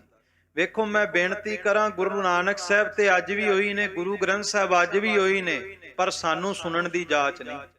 ਜੇ ਸਾਨੂੰ ਸੁਣਨਾ ਆ ਜਾਵੇ ਤੇ ਅਸੀਂ ਵੀ ਗੁਰੂ ਦੇ ਹੋ ਸਕਦੇ ਹਾਂ, ਗੁਰੂ ਦੀ ਸਿੱਖਿਆ ਧਾਰਨ ਕਰ ਸਕਦੇ ਹਾਂ, ਝੂਠ ਬੋਲਣਾ ਛੱਡ ਸਕਦੇ ਹਾਂ, ਨਿਤਨੇਮ ਕਰਨਾ ਸ਼ੁਰੂ ਕਰ ਸਕਦੇ ਹਾਂ। ਪਰ ਕੋਡੇ ਰਾਕਸ਼ ਨੇ ਇੱਕ ਵਾਰ ਗੁਰੂ ਨਾਨਕ ਦੇ ਬਚਨ ਸੁਣੇ, ਗੁਰੂ ਦਾ ਸਿੱਖ ਹੋ ਗਿਆ। ਸੱਜਣ ਠੱਗ ਨੇ ਇੱਕ ਵਾਰ ਗੁਰੂ ਨਾਨਕ ਨੂੰ ਸੁਣਿਆ, ਖਾਲਸਾ ਜੀ ਉਹ ਸੱਜਣ ਬਣ ਗਿਆ। ਭੂਮੀਏ ਚੋਰ ਨੇ ਇੱਕ ਵਾਰ ਗੁਰੂ ਨਾਨਕ ਦੇ ਬਚਨਾਂ ਨੂੰ ਸੁਣਿਆ, ਚੋਰੀ ਛੱਡ ਕੇ ਭਾਈ ਭੂਮੀਆ ਹੋ ਗਿਆ, ਗੁਰੂ ਦਾ ਸਿੱਖ ਬਣ ਗਿਆ। ਮਾਫ ਕਰਿਓ, ਅੱਜ ਗੁਰੂ ਗ੍ਰੰਥ ਸਾਹਿਬ ਮਹਾਰਾਜ ਸੱਚੇ ਪਾਤਸ਼ਾਹ ਅੱਜ ਵੀ ਗੁਰੂ ਨਾਨਕ ਸਾਹਿਬ ਬੋਲਦੇ ਨੇ ਮਹਾਰਾਜ ਬਾਣੀ ਦੇ ਵਿੱਚੋਂ। ਜਦੋਂ ਗੁਰੂ ਗ੍ਰੰਥ ਸਾਹਿਬ ਦੇ ਵਿੱਚ ਹੁਕਮਨਾਮਾ ਸਾਹਿਬ ਆਉਂਦਾ ਹੈ, ਮਾਫ ਕਰਨਾ ਬਹੁਤ ਘੱਟ ਸੰਗਤ ਦਾ ਧਿਆਨ ਹੁਕਮਨਾਮਾ ਸਾਹਿਬ ਵੱਲ ਹੁੰਦਾ, ਪਰ ਮਾਫ ਕਰਨਾ ਜਦੋਂ ਗੁਰੂ ਗ੍ਰੰਥ ਸਾਹਿਬ ਦਾ ਹੁਕਮਨਾਮਾ ਸਾਹਿਬ ਆਉਂਦਾ, ਇਹ ਨਾ ਸਮਝਿਓ ਕੋਈ ਪਾਠੀ ਸਿੰਘ ਤਾਬਿਆ ਤੇ ਬੈਠ ਕੇ ਪਾਠ ਕਰ ਰਿਹਾ ਹੈ, ਬਲਕਿ ਜਦੋਂ ਹੁਕਮਨਾਮਾ ਸਾਹਿਬ ਪਾਠੀ ਸਿੰਘ ਬੋਲਦਾ, ਉਹ ਪਾਠੀ ਨਹੀਂ ਬੋਲਦਾ, ਬਲਕਿ ਪਾਠੀ ਦੇ ਵਿੱਚੋਂ ਬਾਣੀ ਦੇ ਰਾਹੀਂ ਗੁਰੂ ਨਾਨਕ ਸਾਹਿਬ ਖੁਦ ਬੋਲ ਰਹੇ ਹੁੰਦੇ ਨੇ ਤੇ ਦਰ ਆਈ ਸੰਗਤ ਨੂੰ ਉਪਦੇਸ਼ ਦੇ ਰਹੇ ਹੁੰਦੇ ਨੇ ਕਿ ਸਿੱਖਾ ਇਹਨਾਂ ਬਚਨਾਂ ਤੇ ਪਹਿਰਾ ਦੇ ਕੇ ਆਪਣੇ ਜੀਵਨ ਵਿੱਚ ਬਦਲਾਵ ਲਿਆ। ਸੋ ਯਤਨ ਕਰਿਆ ਕਰੋ, ਜਦੋਂ ਹੁਕਮਨਾਮਾ ਸਾਹਿਬ ਗੁਰੂ ਗ੍ਰੰਥ ਸਾਹਿਬ ਜੀ ਦਾ ਗ੍ਰੰਥੀ ਸਿੰਘ ਵਜੀਰ ਸਿੰਘ ਸੁਣਾ ਰਹੇ ਹੋਣ ਤੇ ਪਿਆਰ ਨਾਲ ਗੁਰੂ ਦੇ ਚਰਨਾਂ ਵਿੱਚ ਭਾਵਨਾ ਬਣਾ ਕਰਕੇ ਹੁਕਮਨਾਮੇ ਨੂੰ ਸਰਵਣ ਕਰਕੇ ਫਿਰ ਉਹਦੇ ਅਰਥਾਂ ਨੂੰ ਸਮਝ ਕਰਕੇ ਖਾਲਸਾ ਜੀ ਉਹਨਾਂ ਅਰਥਾਂ ਦੇ ਮੁਤਾਬਕ ਆਪਣੇ ਜੀਵਨ ਨੂੰ ਢਾਲਣਾ ਚਾਹੀਦਾ, ਜੀਵਨ ਵਿੱਚ ਬਦਲਾਵ ਲਿਆਉਣਾ ਚਾਹੀਦਾ। ਚੌਪਈ ਗਇਓ ਕਲੂਤ ਹੈ ਤੇ ਕਰ ਕੂਚ। ਕਹਿੰਦੇ ਸਤਿਗੁਰੂ ਗੁਰੂ ਨਾਨਕ ਸਾਹਿਬ ਮਹਾਰਾਜ ਸੱਚੇ ਪਾਤਸ਼ਾਹ ਨੇ ਜਿੱਥੇ ਵੀ ਚਰਨ ਪਾਏ ਉੱਥੋਂ ਕਲਯੁਗ ਜਿਹੜਾ ਸੀ ਭੱਜਦਾ ਹੀ ਨਜ਼ਰ ਆਇਆ। ਭਾਵ ਜੇ ਸਤਿਗੁਰੂ ਗੁਰੂ ਨਾਨਕ ਸਾਹਿਬ ਜਿਸ ਥਾਂ ਤੇ ਚਰਨ ਪਾ ਦਿੰਦੇ ਸੀ, ਉੱਥੋਂ ਪਾਪੀ ਲੋਕ ਪਾਪ ਪੁਣਾ ਛੱਡ ਦਿੰਦੇ ਸੀ, ਬੇਈਮਾਨੀ ਛੱਡ ਦਿੰਦੇ ਸੀ, ਝੂਠ ਬੋਲਣਾ ਛੱਡ ਦਿੰਦੇ ਸੀ ਤੇ ਸਤਿਗੁਰਾਂ ਦੇ ਬਚਨਾਂ ਨੂੰ ਜੀਵਨ ਵਿੱਚ ਕਮਾ ਲੈਂਦੇ ਸੀ। ਲਿਖੀ ਨਾ ਸਭੀ ਕਹੀ ਕਰ ਸੂਚ। ਭਾਈ ਰਤਨ ਸਿੰਘ ਭੰਗੂ ਕਹਿੰਦੇ ਗੁਰੂ ਨਾਨਕ ਸਾਹਿਬ ਮਹਾਰਾਜ ਦਾ ਜੀਵਨ ਅਗਾਧ ਬੋਧ ਹੈ। ਇੱਕ ਕਲਮ ਦੁਆਰਾ ਕੀ ਲੱਖਾਂ ਕਲਮਾਂ ਦੁਆਰਾ ਜੇ ਸਮੁੰਦਰ ਦੇ ਪਾਣੀ ਦੀ ਸਿਆਹੀ ਵੀ ਬਣਾ ਲਵਾਂ, ਸਮੁੰਦਰ ਦੀ ਸਿਆਹੀ ਬਣਾ ਲਵਾਂ, ਤਾਂ ਵੀ ਗੁਰੂ ਨਾਨਕ ਸਾਹਿਬ ਦੇ ਜੀਵਨ ਨੂੰ ਲਿਖਣਾ ਬਹੁਤ ਕਠਿਨ ਹੈ। ਇਸ ਕਰਕੇ ਝਲਕ ਮਾਤਰ ਪੰਛੀ ਝਾਤ ਹੀ ਦੱਸ ਰਿਹਾ ਹਾਂ। ਔਜੂ ਸਭ ਹੀ ਸਾਖੀ ਲਿਖਾਊ। ਕਿਉਂਕਿ ਜੇ ਸਾਰੀਆਂ ਸਾਖੀਆਂ ਕੇਵਲ ਗੁਰੂ ਨਾਨਕ ਸਾਹਿਬ ਮਹਾਰਾਜ ਦੀ ਲਿਖਾਉਣਾ ਕਰਾਂ, ਗ੍ਰੰਥ ਵਧੈ ਓ ਅੰਤ ਨ ਪਾਊ। ਤਾਂ ਕਹਿੰਦੇ ਗ੍ਰੰਥ ਵੱਧਦਾ ਜਾਵੇਗਾ, ਵੱਧਦਾ ਜਾਵੇਗਾ, ਵੱਧਦਾ ਜਾਵੇਗਾ, ਪਰ ਗੁਰੂ ਬਾਬੇ ਦੀ ਸਾਖੀਆਂ ਦਾ ਅੰਤ ਨਹੀਂ ਪਾਇਆ ਜਾਣਾ। ਧੰਨ ਗੁਰੂ ਨਾਨਕ ਸਾਹਿਬ ਦੀ ਰਹਿਮਤਾਂ ਦਾ ਅੰਤ ਨਹੀਂ ਪਾਇਆ ਜਾਣਾ। ਤੋ ਬਾਬਾ ਕਹੂੰ ਅੱਗੇ ਸਿਧਾਰੇ। ਹੁਣ ਸਤਿਗੁਰੂ ਗੁਰੂ ਨਾਨਕ ਸਾਹਿਬ ਰਾਜੇ ਸ਼ਿਵਨਾਬ ਦੇ ਇਲਾਕੇ ਤੋਂ ਹੁੰਦੇ ਅਗਾਂਹ ਨੂੰ ਚਾਲਾ ਪਾਉਂਦੇ ਨੇ। ਜਾਏ ਵੜੇ ਕਿਤ ਸਮੁੰਦਰ ਮਝਾਰੇ। ਕਹਿੰਦੇ ਇੱਕ ਸਮੁੰਦਰ ਦੇ ਵਿੱਚ ਸਤਿਗੁਰੂ ਗੁਰੂ ਨਾਨਕ ਸਾਹਿਬ ਮਹਾਰਾਜ ਇੱਕ ਮੱਛ ਨੂੰ ਤਾਰਨ ਵਾਸਤੇ ਗਏ, ਜਿਹੜਾ ਰਾਜੇ ਜਨਕ ਦੇ ਸ਼ਰਾਪ ਨਾਲ ਮੱਛ ਦੀ ਜੂਨ ਦੇ ਵਿੱਚ ਭਟਕ ਰਿਹਾ ਸੀ। ਸੰਗਲ ਦੀਪ ਲੰਘ ਔਰ ਕੀਤੇ। ਕਹਿੰਦੇ ਇਹ ਟਾਪੂ ਲੰਘ ਕੇ ਸਤਿਗੁਰੂ ਗੁਰੂ ਨਾਨਕ ਸਾਹਿਬ ਮਹਾਰਾਜ ਨੇ ਜਹਾਨ ਨੂੰ ਤਾਰਿਆ ਹੈ। ਖਾਲਸਾ ਜੀ ਦਸਮ ਦੀ ਬਾਣੀ ਵਿੱਚ ਵੀ ਆਉਂਦਾ ਹੈ, ਕੇਤੇ ਕੱਛ ਮੱਛ ਕੇਤੇ ਉਨ ਕੋ ਕਰਤ ਭੱਛ, ਕੇਤੇ ਅਛ ਵਚ ਹੋਏ ਸਪੱਛ ਉੱਡ ਜਾਹੇਂਗੇ। ਕਿ ਕਿਤਨੇ ਹੀ ਜੀਵ ਜੰਤੂ ਸੰਸਾਰ ਦੇ ਵਿੱਚ ਵਿਚਰ ਰਹੇ, ਕੇਵਲ ਇਨਸਾਨ ਨਹੀਂ, ਕਿਤਨੇ ਹੀ ਮੱਛ ਨੇ, ਕਿਤਨੇ ਕਛੂਏ ਨੇ। ਸਤਿਗੁਰੂ ਗੁਰੂ ਗੋਬਿੰਦ ਸਿੰਘ ਨੇ ਆਪਣੀ ਬਾਣੀ ਦੇ ਵਿੱਚ 84 ਲੱਖ ਜੂਨਾਂ ਜੋਣੇ, ਕੱਲੀ ਕੱਲੀ ਜੂਨ ਦਾ ਨਾਮ ਲੈ ਕੇ ਦੱਸਿਆ ਇਹ ਸਾਰੀਆਂ ਜੂਨਾਂ ਰੱਬ ਦੀਆਂ ਬਣਾਈਆਂ। ਤੇ ਮੈਂ ਕਈ ਵਾਰ ਸੋਚਦਾ ਗੁਰੂ ਨਾਨਕ ਸਾਹਿਬ ਦੇ ਅੰਦਰ ਕਿੰਨੀ ਕੇ ਦਇਆ ਹੋਵੇਗੀ, ਕਿੰਨਾ ਕੇ ਪਿਆਰ ਹੋਵੇਗਾ ਖਾਲਸਾ ਜੀ, ਕਿ ਸਤਿਗੁਰੂ ਗੁਰੂ ਨਾਨਕ ਸਾਹਿਬ ਮਹਾਰਾਜ ਉਹਨਾਂ ਇਲਾਕਿਆਂ ਨੂੰ ਲੰਘ ਕੇ ਸੱਚੇ ਪਾਤਸ਼ਾਹ ਨੇ ਭਲਾ ਕੀਤਾ ਜਿਨ੍ਹਾਂ ਇਲਾਕਿਆਂ ਬਾਰੇ ਅਸੀਂ ਕਦੇ ਸੁਣਿਆ ਵੀ ਨਹੀਂ, ਜਿਨ੍ਹਾਂ ਇਲਾਕਿਆਂ ਬਾਰੇ ਅਸੀਂ ਜਾਣਦੇ ਵੀ ਨਹੀਂ। ਤੇ ਅਸੀਂ ਉਸ ਗੁਰੂ ਦੇ ਸਿੱਖ ਹਾਂ ਜਿਨੇ ਖਾਲਸਾ ਜੀ ਮਨ ਵਿੱਚ ਰੋਸ ਨਹੀਂ ਕੀਤਾ, ਬਲਕਿ ਐਸੀ ਦਇਆ, ਐਸੀ ਦਿਆਲਤਾ ਗੁਰੂ ਨਾਨਕ ਦੇ ਚਿਹਰੇ ਤੇ ਸੀ ਕਿ ਜਿਹੜਾ ਦੁੱਖ ਵਿੱਚ ਹੁੰਦਾ ਸੀ, ਸੱਚੇ ਪਾਤਸ਼ਾਹ ਸਮੁੰਦਰ ਲੰਘ ਕੇ ਵੀ ਆਪਣੇ ਸਿੱਖ ਦਾ ਭਲਾ ਕਰਦੇ ਸੀ। ਸੋ ਅੱਜ ਸਾਨੂੰ ਵੀ ਚਾਹੀਦਾ ਐਸੇ ਸਤਿਗੁਰਾਂ ਦੇ ਦੀਦਾਰੇ ਕਰਨ ਵਾਸਤੇ, ਰੋਜ਼ ਚਰਨ ਪਰਸਨ ਵਾਸਤੇ, ਸਤਿਗੁਰਾਂ ਦੀ ਬਖਸ਼ਿਸ਼ ਦੇ ਪਾਤਰ ਬਣਨ ਵਾਸਤੇ ਰੋਜ਼ ਗੁਰੂ ਦਰਬਾਰ ਵਿੱਚ ਹਾਜ਼ਰੀਆਂ ਲਵਾਉਣੀਆਂ ਚਾਹੀਦੀਆਂ। ਜਿਨ ਕੀ ਪਰਤ ਨਾ ਨਿਜ ਕੋ ਭੇਤੇ। ਕਹਿੰਦੇ ਸਤਿਗੁਰੂ ਗੁਰੂ ਨਾਨਕ ਸਾਹਿਬ ਮਹਾਰਾਜ ਨੇ ਉਹਨਾਂ ਨੂੰ ਤਾਰਿਆ ਜਿਹੜੇ ਆਪਣੇ ਆਪੇ ਨੂੰ ਭੁੱਲ ਚੁੱਕੇ ਨੇ। ਬਾਬੇ ਕੀ ਗਤ ਬਾਬੋ ਜਾਣੈ। ਸਤਿਗੁਰੂ ਗੁਰੂ ਨਾਨਕ ਸਾਹਿਬ ਮਹਾਰਾਜ ਦੀ ਵਡਿਆਈ ਭਾਈ ਰਤਨ ਸਿੰਘ ਭੰਗੂ ਕਹਿੰਦੇ ਗੁਰੂ ਨਾਨਕ ਸਾਹਿਬ ਦੀ ਗਤ, ਗੁਰੂ ਨਾਨਕ ਸਾਹਿਬ ਮਹਾਰਾਜ ਦੀ ਵਡਿਆਈ ਸਤਿਗੁਰੂ ਆਪ ਹੀ ਜਾਣਦੇ, ਸਾਡੇ ਤੋਂ ਦੱਸੀ ਨਹੀਂ ਜਾਣੀ। ਕਿਆ ਹਉ ਕਥੀ ਕਥੇ ਕਥ ਦੇਖਾਂ, ਮੈਂ ਅਕਥ ਨਾ ਕਥਨਾ ਜਾਈ। ਕਥਨਾ ਕਥੀ ਨਾ ਆਵੈ ਟੋਟ, ਕਥ ਕਥ ਕਥੀ ਕੋਟੀ ਕੋਟ ਕੋਟ। ਖਾਲਸਾ ਜੀ ਕਰੋੜਾਂ ਹੀ ਕਥਾ ਵਾਚਕ ਆਏ, ਸਦੀਆਂ ਤੋਂ ਗੁਰੂ ਦੀ ਕਥਾ ਕਰ ਰਹੇ ਆ। ਕਰੋੜਾਂ ਕਥਾ ਵਾਚਕ ਇਸ ਸਮੇਂ ਵੀ ਕਥਾ ਕਰ ਰਹੇ ਨੇ। ਆਉਣ ਵਾਲੇ ਸਮੇਂ ਦੇ ਵਿੱਚ ਵੀ ਗੁਰੂ ਬਾਬੇ ਦੇ ਜੀਵਨ ਦੀ, ਗੁਰਬਾਣੀ ਦੀ ਕਥਾ ਕਰਨਗੇ, ਪਰ ਫਿਰ ਵੀ ਗੁਰੂ ਨਾਨਕ ਦੀ ਵਡਿਆਈ ਦਾ ਅੰਤ ਨਹੀਂ ਪਾਇਆ ਜਾਣਾ। ਬਾਬਾ ਬੇਅੰਤ ਹੈ। ਬ੍ਰਹਮ ਗਿਆਨੀ ਕੀ ਗਤ ਬ੍ਰਹਮ ਗਿਆਨੀ ਜਾਣੈ। ਸਤਿਗੁਰੂ ਗੁਰੂ ਨਾਨਕ ਸਾਹਿਬ ਦੀ ਵਡਿਆਈ ਸਤਿਗੁਰੂ ਆਪ ਹੀ ਜਾਣਦੇ ਨੇ, ਪਰ ਜੇ ਕਿਣਕਹ ਮਾਤਰ ਵਡਿਆਈ ਦੀ ਸੋਝੀ ਸਾਨੂੰ ਪੈ ਜਾਵੇ ਤੇ ਸੱਚੇ ਪਾਤਸ਼ਾਹ ਦੀ ਬਾਣੀ ਦੇ ਬਚਨ ਨੇ, ਕਿਣਕਾ ਏਕ ਜਿਸ ਜੀ ਬਸਾਵੈ, ਤਾਂ ਕਿ ਮਹਿਮਾ ਗਨੀ ਨਾ ਆਵੈ। ਅਸੀਂ ਇੱਕ ਵਾਰ ਵੀ ਗੁਰੂ ਨਾਨਕ ਦੀ ਵਡਿਆਈ ਕਰ ਲਈਏ, ਬਾਬਾ ਸਾਡੀ ਝੋਲੀਆਂ ਜ਼ਰੂਰ ਭਰਦਾ ਹੈ। ਹਮ ਉਸ ਕੀ ਕਿਮ ਸ਼ਕਤ ਬਖਾਣ। ਭਾਈ ਰਤਨ ਸਿੰਘ ਭੰਗੂ ਕਹਿੰਦੇ, ਮੈਂ ਕਿਸ ਤਰ੍ਹਾਂ ਗੁਰੂ ਨਾਨਕ ਦੀ ਸ਼ਕਤੀ ਨੂੰ ਬਿਆਨ ਕਰਾਂ, ਗੁਰੂ ਨਾਨਕ ਦੀ ਅਜ਼ਮਤ ਨੂੰ ਬਿਆਨ ਕਰਾਂ। ਬਾਪ ਜਨਮ ਕਿਆ ਬੇਟੋ ਕਹੈ। ਕਿਉਂਕਿ ਜਿਸ ਤਰ੍ਹਾਂ ਬਾਪ ਦੇ ਜਨਮ ਬਾਰੇ ਬੇਟਾ ਨਹੀਂ ਦੱਸ ਸਕਦਾ, ਇਸ ਤਰ੍ਹਾਂ ਬਾਬੇ ਦੀ ਵਡਿਆਈ ਬਾਰੇ ਅਸੀਂ ਨਹੀਂ ਦੱਸ ਸਕਦੇ। ਵੇਖੋ ਕਿੰਨੀ ਨਿਰਮਾਣਤਾ ਭਾਈ ਰਤਨ ਸਿੰਘ ਭੰਗੂ ਦੇ ਅੰਦਰ ਹੈ। ਸ਼ਹੀਦਾਂ ਦੇ ਪਰਿਵਾਰ ਤੋਂ ਖਾਲਸਾ ਜੀ ਤਾਲੁਕਾਤ ਰੱਖਦੇ ਨੇ। ਦਾਦੇ ਸ਼ਹੀਦ, ਨਾਨਕੇ ਸ਼ਹੀਦ, ਪਿਤਾ ਸ਼ਹੀਦ। ਭਾਈ ਰਤਨ ਸਿੰਘ ਭੰਗੂ ਨੇ ਇਤਨਾ ਅਨਮੋਲ ਖਜ਼ਾਨਾ ਇਤਿਹਾਸਕ ਗ੍ਰੰਥ ਪੰਥ ਦੇ ਸਪੁਰਦ ਕੀਤਾ, ਪਰ ਫਿਰ ਵੀ ਜਦੋਂ ਗੁਰੂ ਨਾਨਕ ਦੀ ਵਡਿਆਈ ਕੀਤੀ, ਕਹਿੰਦੇ ਮੇਰੇ ਤੋਂ ਵਡਿਆਈ ਨਹੀਂ ਹੋਣੀ, ਬਾਬਾ ਬੇਅੰਤ ਹੈ ਤੇ ਮੈਂ ਅਣਜਾਣ ਹਾਂ, ਮੇਰੇ ਤੋਂ ਵਡਿਆਈ ਬਿਆਨ ਨਹੀਂ ਕੀਤੀ ਜਾਣੀ। ਤੇ ਮਾਫ ਕਰਿਓ ਜੇ ਇੱਕ ਦਿਨ ਜਪਜੀ ਸਾਹਿਬ ਕਰਕੇ ਹੰਕਾਰ ਕਰ ਲਿਆ, ਇੱਕ ਦਿਨ ਗੁਰੂ ਬਾਬੇ ਦੇ ਦਰਬਾਰ ਵਿੱਚ ਗੁਰੂ ਘਰ ਆ ਕੇ ਸੇਵਾ ਕਰਕੇ ਹੰਕਾਰ ਕਰ ਲਿਆ, ਫਿਰ ਖਾਲਸਾ ਜੀ ਹਜੇ ਸਿੱਖੀ ਤੋਂ ਕੋਸੋਂ ਦੂਰ ਰਹਿ ਗਏ। ਸੋ ਸਿੱਖੀ ਸਾਨੂੰ ਨੀਵਾਂ ਹੋਣਾ ਸਿਖਾਉਂਦੀ ਹੈ, ਨਿਮਾਣਾ ਹੋਣਾ ਸਿਖਾਉਂਦੀ ਹੈ, ਕਿਉਂਕਿ ਇਹ ਨਿਮਾਣਿਆਂ ਦਾ ਮਾਣ ਹੈ। ਜਿਹੜੇ ਪਹਿਲਾਂ ਹੀ ਮਾਣ ਲੈ ਕੇ ਆਉਣ, ਉਹਨਾਂ ਨੂੰ ਮਾਣ ਨਹੀਂ ਮਿਲਦਾ। ਜਿਹੜੇ ਨਿਮਾਣੇ ਬਣ ਕੇ ਆਉਂਦੇ ਨੇ, ਮਾਣ ਉਹਨਾਂ ਦੀ ਝੋਲੀ ਵਿੱਚ ਗੁਰੂ ਨਾਨਕ ਸਾਹਿਬ ਜ਼ਰੂਰ ਪਾਉਂਦੇ ਨੇ। ਬਾਬਾ ਕੀ ਗਤ ਬਾਬੋ ਲਹਿ। ਕਹਿੰਦੇ ਸਤਿਗੁਰੂ ਗੁਰੂ ਨਾਨਕ ਸਾਹਿਬ ਦੀ ਵਡਿਆਈ ਪਾਤਸ਼ਾਹ ਆਪ ਹੀ ਜਾਣਦੇ ਨੇ। ਉਤ ਦੇਸ ਬਾਬੋ ਜਾਏ ਜ਼ਰੂਰ। ਸਤਿਗੁਰੂ ਗੁਰੂ ਨਾਨਕ ਸਾਹਿਬ ਮਹਾਰਾਜ ਸੱਚੇ ਪਾਤਸ਼ਾਹ ਜੀ ਉਸ ਥਾਂ ਦੇ ਉੱਤੇ ਜ਼ਰੂਰ ਜਾਂਦੇ, ਉਸ ਦੇਸ਼ ਦਾ ਭਲਾ ਕਰਨ ਵਾਸਤੇ ਜ਼ਰੂਰ ਪਹੁੰਚਦੇ ਨੇ। ਮੋਹੇ ਭੂਲੇ ਬਹੁ ਮੂਰਖ ਕੂਰ। ਜਿਨ੍ਹਾਂ ਥਾਵਾਂ ਦੇ ਉੱਤੇ ਤੁਸ਼ ਬੁੱਧੀ ਵਾਲੇ ਮੂਰਖ ਲੋਕ ਰਹਿੰਦੇ ਨੇ, ਜਿਨ੍ਹਾਂ ਥਾਵਾਂ ਦੇ ਉੱਤੇ ਲੋਕ ਧਰਮ ਨੂੰ ਭੁੱਲ ਚੁੱਕੇ ਨੇ, ਉਸ ਥਾਂ ਤੇ ਗੁਰੂ ਨਾਨਕ ਸਾਹਿਬ ਜ਼ਰੂਰ ਪਹੁੰਚਦੇ ਨੇ। ਜਹ ਜਹ ਚਰਨ ਨਾਨਕ ਜੀ ਪਾਇਓ। ਕਹਿੰਦੇ ਜਿਨ੍ਹਾਂ ਵੀ ਥਾਵਾਂ ਤੇ ਸਤਿਗੁਰੂ ਗੁਰੂ ਨਾਨਕ ਸਾਹਿਬ ਨੇ ਆਪਣੇ ਮੁਬਾਰਕ ਚਰਨ ਪਾਏ, ਧਰਮ ਕਰਮ ਉਨ ਲੋਕਨ ਦ੍ਰਿੜਾਇਓ। ਧੰਨ ਗੁਰੂ ਨਾਨਕ ਸਾਹਿਬ ਮਹਾਰਾਜ ਨੇ ਉਸ ਥਾਂ ਤੇ ਜਾ ਕੇ ਲੋਕਾਂ ਨੂੰ ਧਰਮ ਦੀ ਵਿਆਖਿਆ ਦੱਸੀ ਕਿ ਅਸਲੀ ਧਰਮ ਕੀ ਹੈ। ਧਰਮਸਾਲ ਤਹਿ ਥਾਂ ਬਨਵਾਈ। ਔਰ ਧਰਮਸ਼ਾਲਾ ਬਣਵਾ ਕਰਕੇ ਰੱਬ ਦੀ ਸਿਫਤ ਕਰਨ ਦਾ ਉਪਦੇਸ਼ ਦਿੱਤਾ। ਕਿਓ ਸਿੱਖ ਤਹਿ ਦਇਆ ਦ੍ਰਿੜਾਈ। ਔਰ ਸਿੱਖ ਬਣਾ ਕਰਕੇ ਸੱਚੇ ਪਾਤਸ਼ਾਹ ਨੇ ਦਇਆ ਦਾ ਪਾਠ ਦ੍ਰਿੜਾਇਆ। ਜੇ ਕੋਈ ਆਵੇ ਅਜ਼ਮਤ ਲੈਣ। ਕਹਿੰਦੇ ਜੇ ਗੁਰੂ ਨਾਨਕ ਸਾਹਿਬ ਕੋਲ ਕੋਈ ਅਜ਼ਮਤ ਲੈਣ, ਤਾਕਤ ਲੈਣ ਵਾਸਤੇ ਆਉਂਦਾ ਹੈ, ਉਸ ਕੋ ਖੁਸ਼ ਗੁਰ ਤਿਵੇਂ ਕਰ ਦੇਨ। ਕਹਿੰਦੇ ਗੁਰੂ ਨਾਨਕ ਸਾਹਿਬ ਮਹਾਰਾਜ ਉਹਨੂੰ ਅਜ਼ਮਤਾਂ ਦੇ ਕਰਕੇ ਉਸੇ ਤਰ੍ਹਾਂ ਉਹਦੀ ਝੋਲੀ ਭਰਦੇ ਨੇ।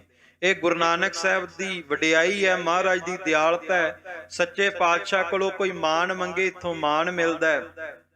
ਕੋਈ ਮਹਾਰਾਜ ਕੋਲੋਂ ਤਾਣ ਮੰਗੇ, ਇੱਥੇ ਤਾਣ ਮਿਲਦਾ ਹੈ। ਕੋਈ ਸੱਚੇ ਪਾਤਸ਼ਾਹ ਕੋਲੋਂ ਧਨ ਮੰਗੇ, ਇੱਥੋਂ ਧਨ ਮਿਲਦਾ ਹੈ। ਮਾਨ ਮੰਗੋ, ਤਾਨ ਮੰਗੋ, ਧਨ ਲਖਮੀ ਸੁਤ ਦੇ। ਸੱਚੇ ਪਾਤਸ਼ਾਹ ਜੀ ਮਹਾਰਾਜ ਕੋਲ ਮਨੇ ਇੱਛਾ ਮੁਰਾਦਾਂ ਪੂਰੀਆਂ ਹੁੰਦੀਆਂ, ਕਿਉਂਕਿ ਸਾਚੇ ਸਾਹਿਬਾ ਕਿਆ ਨਾਹੀ ਘਰ ਤੇਰਾ, ਘਰ ਤਾਂ ਤੇਰਾ ਸਭ ਕੁਝ ਹੈ, ਜਿਸ ਦੇਹ ਸੋ ਪਾਵੇ। ਭਾਈ ਰਤਨ ਸਿੰਘ ਭੰਗੂ ਕਹਿੰਦੇ ਜੋ ਵੀ ਗੁਰੂ ਨਾਨਕ ਤੋਂ ਜਿਸ ਨੇ ਮੰਗਿਆ, ਗੁਰੂ ਨਾਨਕ ਸਾਹਿਬ ਨੇ ਇੱਕ ਪਲ ਵੀ, ਇੱਕ ਖਿਣ ਵੀ ਨਹੀਂ ਲਾਇਆ, ਬਲਕਿ ਸੱਚੇ ਪਾਤਸ਼ਾਹ ਨੇ ਉਹਦੀ ਝੋਲੀਆਂ ਜ਼ਰੂਰ ਭਰੀਆਂ ਨੇ। ਦੋਹਰਾ ਮਰਦਾਨਾ ਬਾਬੇ ਕਹੀ, ਹੌਸ ਰਹੀ ਮਨ ਮਾਹੀ। ਕਹਿੰਦੇ ਹੁਣ ਭਾਈ ਮਰਦਾਨਾ ਜੀ ਗੁਰੂ ਨਾਨਕ ਸਾਹਿਬ ਦੇ ਕੋਤਕਾਂ ਨੂੰ ਵੇਖ ਕੇ ਇੱਕ ਮਨ ਦਾ ਫੁਰਨਾ ਦੱਸਦੇ ਨੇ। ਔਰ ਸੈਲ ਹਮ ਬਹੁ ਕਰੇ, ਕਾਬੋ ਦੇਖਿਓ ਨਾਹੀ। ਕਹਿਣ ਲੱਗੇ ਬਾਬਾ ਜੀ ਬੜੇ ਦੇਸ਼ ਵੇਖ ਲਏ, ਪਰ ਹਜੇ ਤੱਕ ਕਾਬਾ ਨਹੀਂ ਵੇਖਿਆ। ਕਿਉਂਕਿ ਭਾਈ ਮਰਦਾਨਾ ਜੀ ਉਹ ਇਸਲਾਮ ਮਤ ਵਿੱਚ ਜਨਮ ਲੈਂਦੇ ਆ। ਤੇ ਸਤਿਗੁਰੂ ਗੁਰੂ ਨਾਨਕ ਸਾਹਿਬ ਮਹਾਰਾਜ ਨੇ ਇੱਕ ਆਪ ਹੀ ਖੇਡ ਰਚੀ। ਮਹਾਰਾਜ ਨੇ ਮੱਕੇ ਮਦੀਨੇ ਜਾਣ ਵਾਸਤੇ ਭਾਈ ਮਰਦਾਨਾ ਜੀ ਕਹਿੰਦੇ ਮਹਾਰਾਜ ਬੜੇ ਦੇਸ਼ਾਂ ਦੀ ਯਾਤਰਾ ਕਰ ਲਈ, ਪਰ ਹਜੇ ਤੱਕ ਕਾਬੇ ਮੱਕੇ ਮਦੀਨੇ ਆਪਾਂ ਨਹੀਂ ਗਏ। ਚੌਪਈ ਤੋ ਬਾਬੈ ਜੀ ਉਸੇ ਫਰਮਾਇਓ। ਤਾਂ ਗੁਰੂ ਨਾਨਕ ਸਾਹਿਬ ਭਾਈ ਮਰਦਾਨਾ ਜੀ ਵੱਲ ਮੁਸਕਰਾ ਕੇ ਵੇਖਣ ਲੱਗੇ ਤੇ ਪਿਆਰ ਨਾਲ ਭਾਈ ਮਰਦਾਨਾ ਜੀ ਨੂੰ ਕਹਿਣ ਲੱਗੇ, ਤੈ ਹਮ ਕਿਮ ਨਹਿ ਅਗੈ ਬਤਾਇਓ। ਕਹਿਣ ਲੱਗੇ ਮਰਦਾਨਿਆ ਤੂੰ ਮੈਨੂੰ ਪਹਿਲਾਂ ਕਿਹਾ ਕਿਉਂ ਨਹੀਂ? ਜੇ ਤੇਰੇ ਮਨ ਵਿੱਚ ਕਾਬੇ ਜਾਣ ਦਾ ਫੁਰਨਾ ਸੀ ਤੂੰ ਪਹਿਲਾਂ ਕਿਉਂ ਨਹੀਂ ਕਿਹਾ? ਜਬ ਕਹਿ ਤੋ ਤਬ ਦੇਤ ਦਿਖਾਈ। ਤੂੰ ਮੈਨੂੰ ਇੱਕ ਵਾਰ ਕਹਿੰਦਾ ਤੇ ਸਹੀ, ਤੂੰ ਜਦੋਂ ਕਹਿੰਦਾ ਮੈਂ ਉਦੋਂ ਹੀ ਤੈਨੂੰ ਮੱਕੇ ਮਦੀਨੇ ਲੈ ਜਾਂਦਾ। ਕਿੰਨਾ ਕਿ ਪਿਆਰ ਭਾਈ ਮਰਦਾਨੇ ਨਾਲ ਗੁਰੂ ਨਾਨਕ ਦਾ ਹੋਏਗਾ ਕਿ ਸੱਚੇ ਪਾਤਸ਼ਾਹ ਐਸੇ ਪਿਆਰ ਭਰੇ ਬਚਨ ਭਾਈ ਮਰਦਾਨਾ ਜੀ ਨਾਲ ਕਰਦੇ ਨੇ। ਕੈਸੀ ਥੀ ਇਹ ਦੇਰ ਲਗਾਈ। ਭਾਈ ਮਰਦਾਨੇ ਨੂੰ ਕਹਿੰਦੇ ਮਰਦਾਨਿਆ ਇੰਨੀ ਦੇਰ ਕਿਉਂ ਲਾ ਦਿੱਤੀ? ਜੋ ਮਨ ਵਿੱਚ ਆਉਂਦਾ ਮੈਨੂੰ ਬਿਨਾਂ ਝਿਜਕ ਤੋਂ ਕਹਿ ਦਿਆ ਕਰ। ਤਬ ਸਤਿਗੁਰ ਅੱਖੀ ਮਿਟਵਾਈ। ਤੇ ਉਸ ਵਕਤ ਭਾਈ ਮਰਦਾਨੇ ਨੂੰ ਕਹਿੰਦੇ ਨੇ ਮਰਦਾਨਿਆ ਅੱਖਾਂ ਮੀਚ। ਜਾਏ ਖੁਲਾਇਓ ਹਜ ਕਾਬੇ ਥਾਏ। ਤੇ ਜਦੋਂ ਅੱਖਾਂ ਖੋਲੀਆਂ ਖਾਲਸਾ ਜੀ ਉਦੋਂ ਸਤਿਗੁਰੂ ਗੁਰੂ ਨਾਨਕ ਸਾਹਿਬ ਮਹਾਰਾਜ ਮੱਕੇ ਮਦੀਨੇ ਪਹੁੰਚੇ ਹੋਏ ਸੀ। ਸਾਡੇ ਮਨ ਵਿੱਚ ਆਵੇਗਾ ਤੇ ਕਰਾਮਾਤ ਹੋ ਗਈ, ਤੇ ਕਰਾਮਾਤ ਗੁਰੂ ਘਰ 'ਚ ਹੈ ਨਹੀਂ। ਮੈਂ ਬੇਨਤੀ ਕਰਾਂ ਇੱਥੇ ਕਰਾਮਾਤਾਂ ਦਾ ਖਜ਼ਾਨਾ ਹੈ। ਗੁਰੂ ਗ੍ਰੰਥ ਸਾਹਿਬ ਦੀ ਬਾਣੀ ਨੂੰ ਪੁੱਛੀਏ ਕਿ ਗੁਰੂ ਨਾਨਕ ਕੋਲ ਕਰਾਮਾਤ ਹੈ? ਤੇ ਗੁਰੂ ਗ੍ਰੰਥ ਸਾਹਿਬ ਕਹਿੰਦੇ ਨੇ ਜੇਤੇ ਜੀ ਜੀਵੇ ਲੈ ਸਾਹਾ ਜੀ ਵਾਲੇ ਤਾਂ ਕੇ ਆਸਾ, ਨਾਨਕ ਜਿਉਂ ਜਿਉਂ ਕਰਤੇ ਭਾਵੇ ਤਿਉਂ ਤਿਉਂ ਦੇ ਗਰਾ। ਗੁਰੂ ਗ੍ਰੰਥ ਸਾਹਿਬ ਕਹਿੰਦੇ ਗੁਰੂ ਨਾਨਕ ਉਸ ਤਾਕਤ ਦਾ ਮਾਲਕ ਹੈ ਜਿਹੜੇ ਲੋਕ ਸਵਾਸਾਂ ਨਾਲ ਜਿੰਦੇ ਰਹਿੰਦੇ ਨੇ। ਜੇ ਬਾਬਾ ਆਪਣੀ ਮੌਜ ਵਿੱਚ ਆ ਜਾਵੇ ਬਿਨਾਂ ਸਵਾਸਾਂ ਤੋਂ ਵੀ ਜਿਉਂਦਿਆਂ ਰੱਖ ਸਕਦਾ ਹੈ। ਖਾਲਸਾ ਜੀ ਇੱਕ ਤਾਜਦੀਨ ਹੋਇਆ, ਉਹਨੇ ਸਤਿਗੁਰੂ ਗੁਰੂ ਨਾਨਕ ਸਾਹਿਬ ਦੇ ਅਰਬ ਦੇਸ਼ਾਂ ਦੀ ਫੇਰੀ ਲਿਖੀ ਹੈ। ਉਹ ਗੁਰੂ ਨਾਨਕ ਸਾਹਿਬ ਦੇ ਸਮਕਾਲੀ ਇਤਿਹਾਸਕਾਰ ਹੋਏ ਨੇ।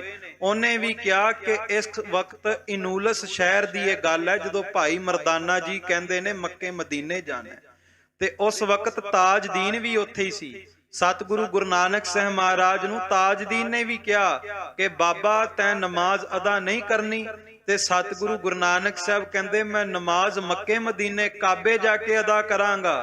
ਤਾਜਦੀਨ ਕਹਿੰਦਾ ਮੈਂ ਕਿਹਾ ਬਾਬਾ ਉਹ ਤਾਂ ਹਜ਼ਾਰਾਂ ਮੀਲ ਦੂਰ ਹੈ। ਤੇ ਸਤਿਗੁਰੂ ਗੁਰੂ ਨਾਨਕ ਸਾਹਿਬ ਮਹਾਰਾਜ ਦਾ ਪ੍ਰਤਾਪ ਸੀ।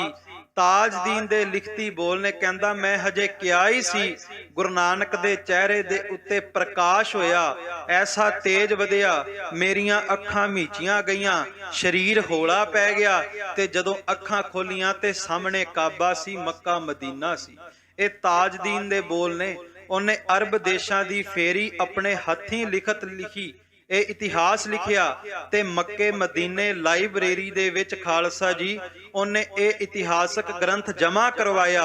ਉਸ ਤੋਂ ਬਾਅਦ ਇੱਕ ਮੁਸਤੈਕ ਹੁਸੈਨ ਹੋਏ, ਉਹਨਾਂ ਨੇ ਇਸ ਦੀ ਖੋਜ ਕੀਤੀ ਆਪਣੇ ਪਿਤਾ ਜੀ ਦੇ ਨਾਲ, ਤੇ ਉਸ ਤਾਜਦੀਨ ਦੀ ਲਿਖੀ ਹੋਈ ਪੁਸਤਕ ਨੂੰ ਪੰਜਾਬੀ ਵਿੱਚ ਉਲੱਥਾ ਕਰਾਇਆ।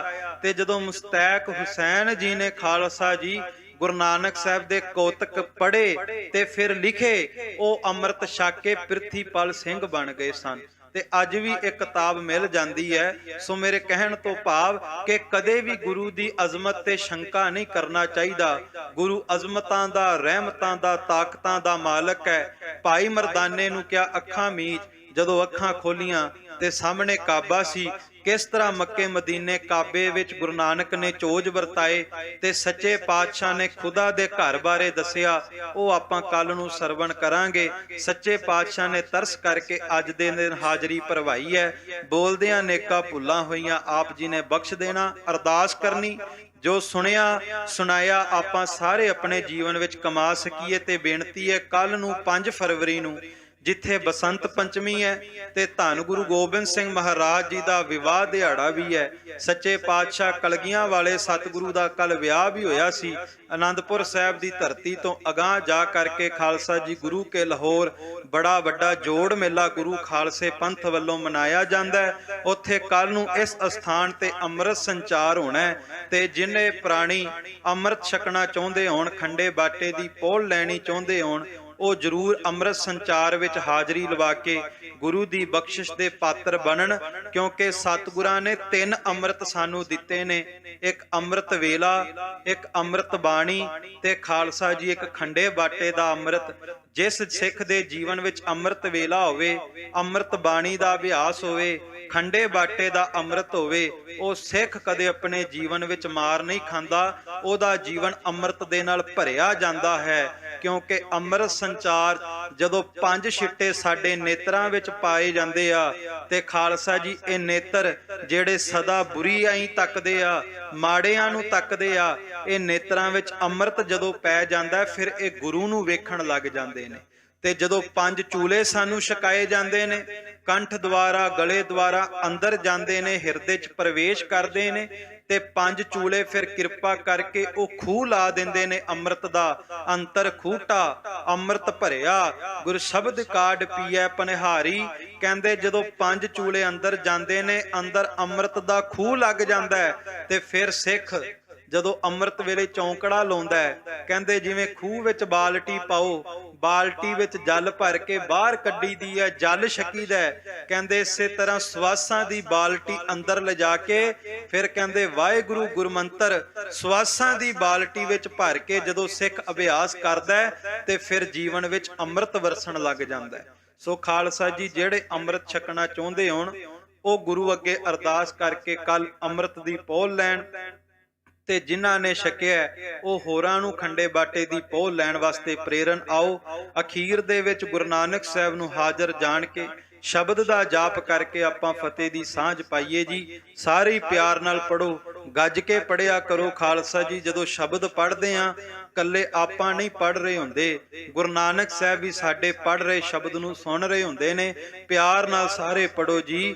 ਹੇ ਅਚੁੱਤ ਹੇ ਪਾਰ ਬ੍ਰਹਮ ਅਬਿਨਾਸੀ ਅਗਨਾਸ, ਹੇ ਪੂਰਨ ਹੇ ਸਰਬ ਮੈਂ ਦੁਖ ਭੰਜਨ ਗੁਣ ਤਾਸ, ਹੇ ਸੰਗੀ ਹੇ ਨਿਰੰਕਾਰ, ਹੇ ਨਿਰਗੁਣ ਸਭ ਟੇਕ, ਹੇ ਗੋਬਿੰਦ ਹੇ ਗੁਣ ਨਿਦਾਨ, ਜਾ ਕੈ ਸਦਾ ਬਵੇਕ, ਹੇ ਅਪਰੰਪਰ ਹਰ ਹਰੇ, ਹੈ ਪੀ ਹੋਵਨ ਹਾਰ, हे संत के सदा संग निधारा आधार, हे ठाकुर हो दासरो मैं निर्गुण गुण नहीं कोय, नानक दीजै नाम दान राखो हिय परोय, आए प्रभ शरणागति किरपा निध दयाल, एक अखर हर मन बसत नानक होत निहाल, कथा निता प्रत होत है सुनो सो सिंह सुजान, नानक गुरु गोबिंद सिंह जी सदा करें कल्याण, नानक गुरु गोबिंद सिंह जी सदा करें कल्याण। वाहिगुरु जी का खालसा, वाहिगुरु जी की फतेह।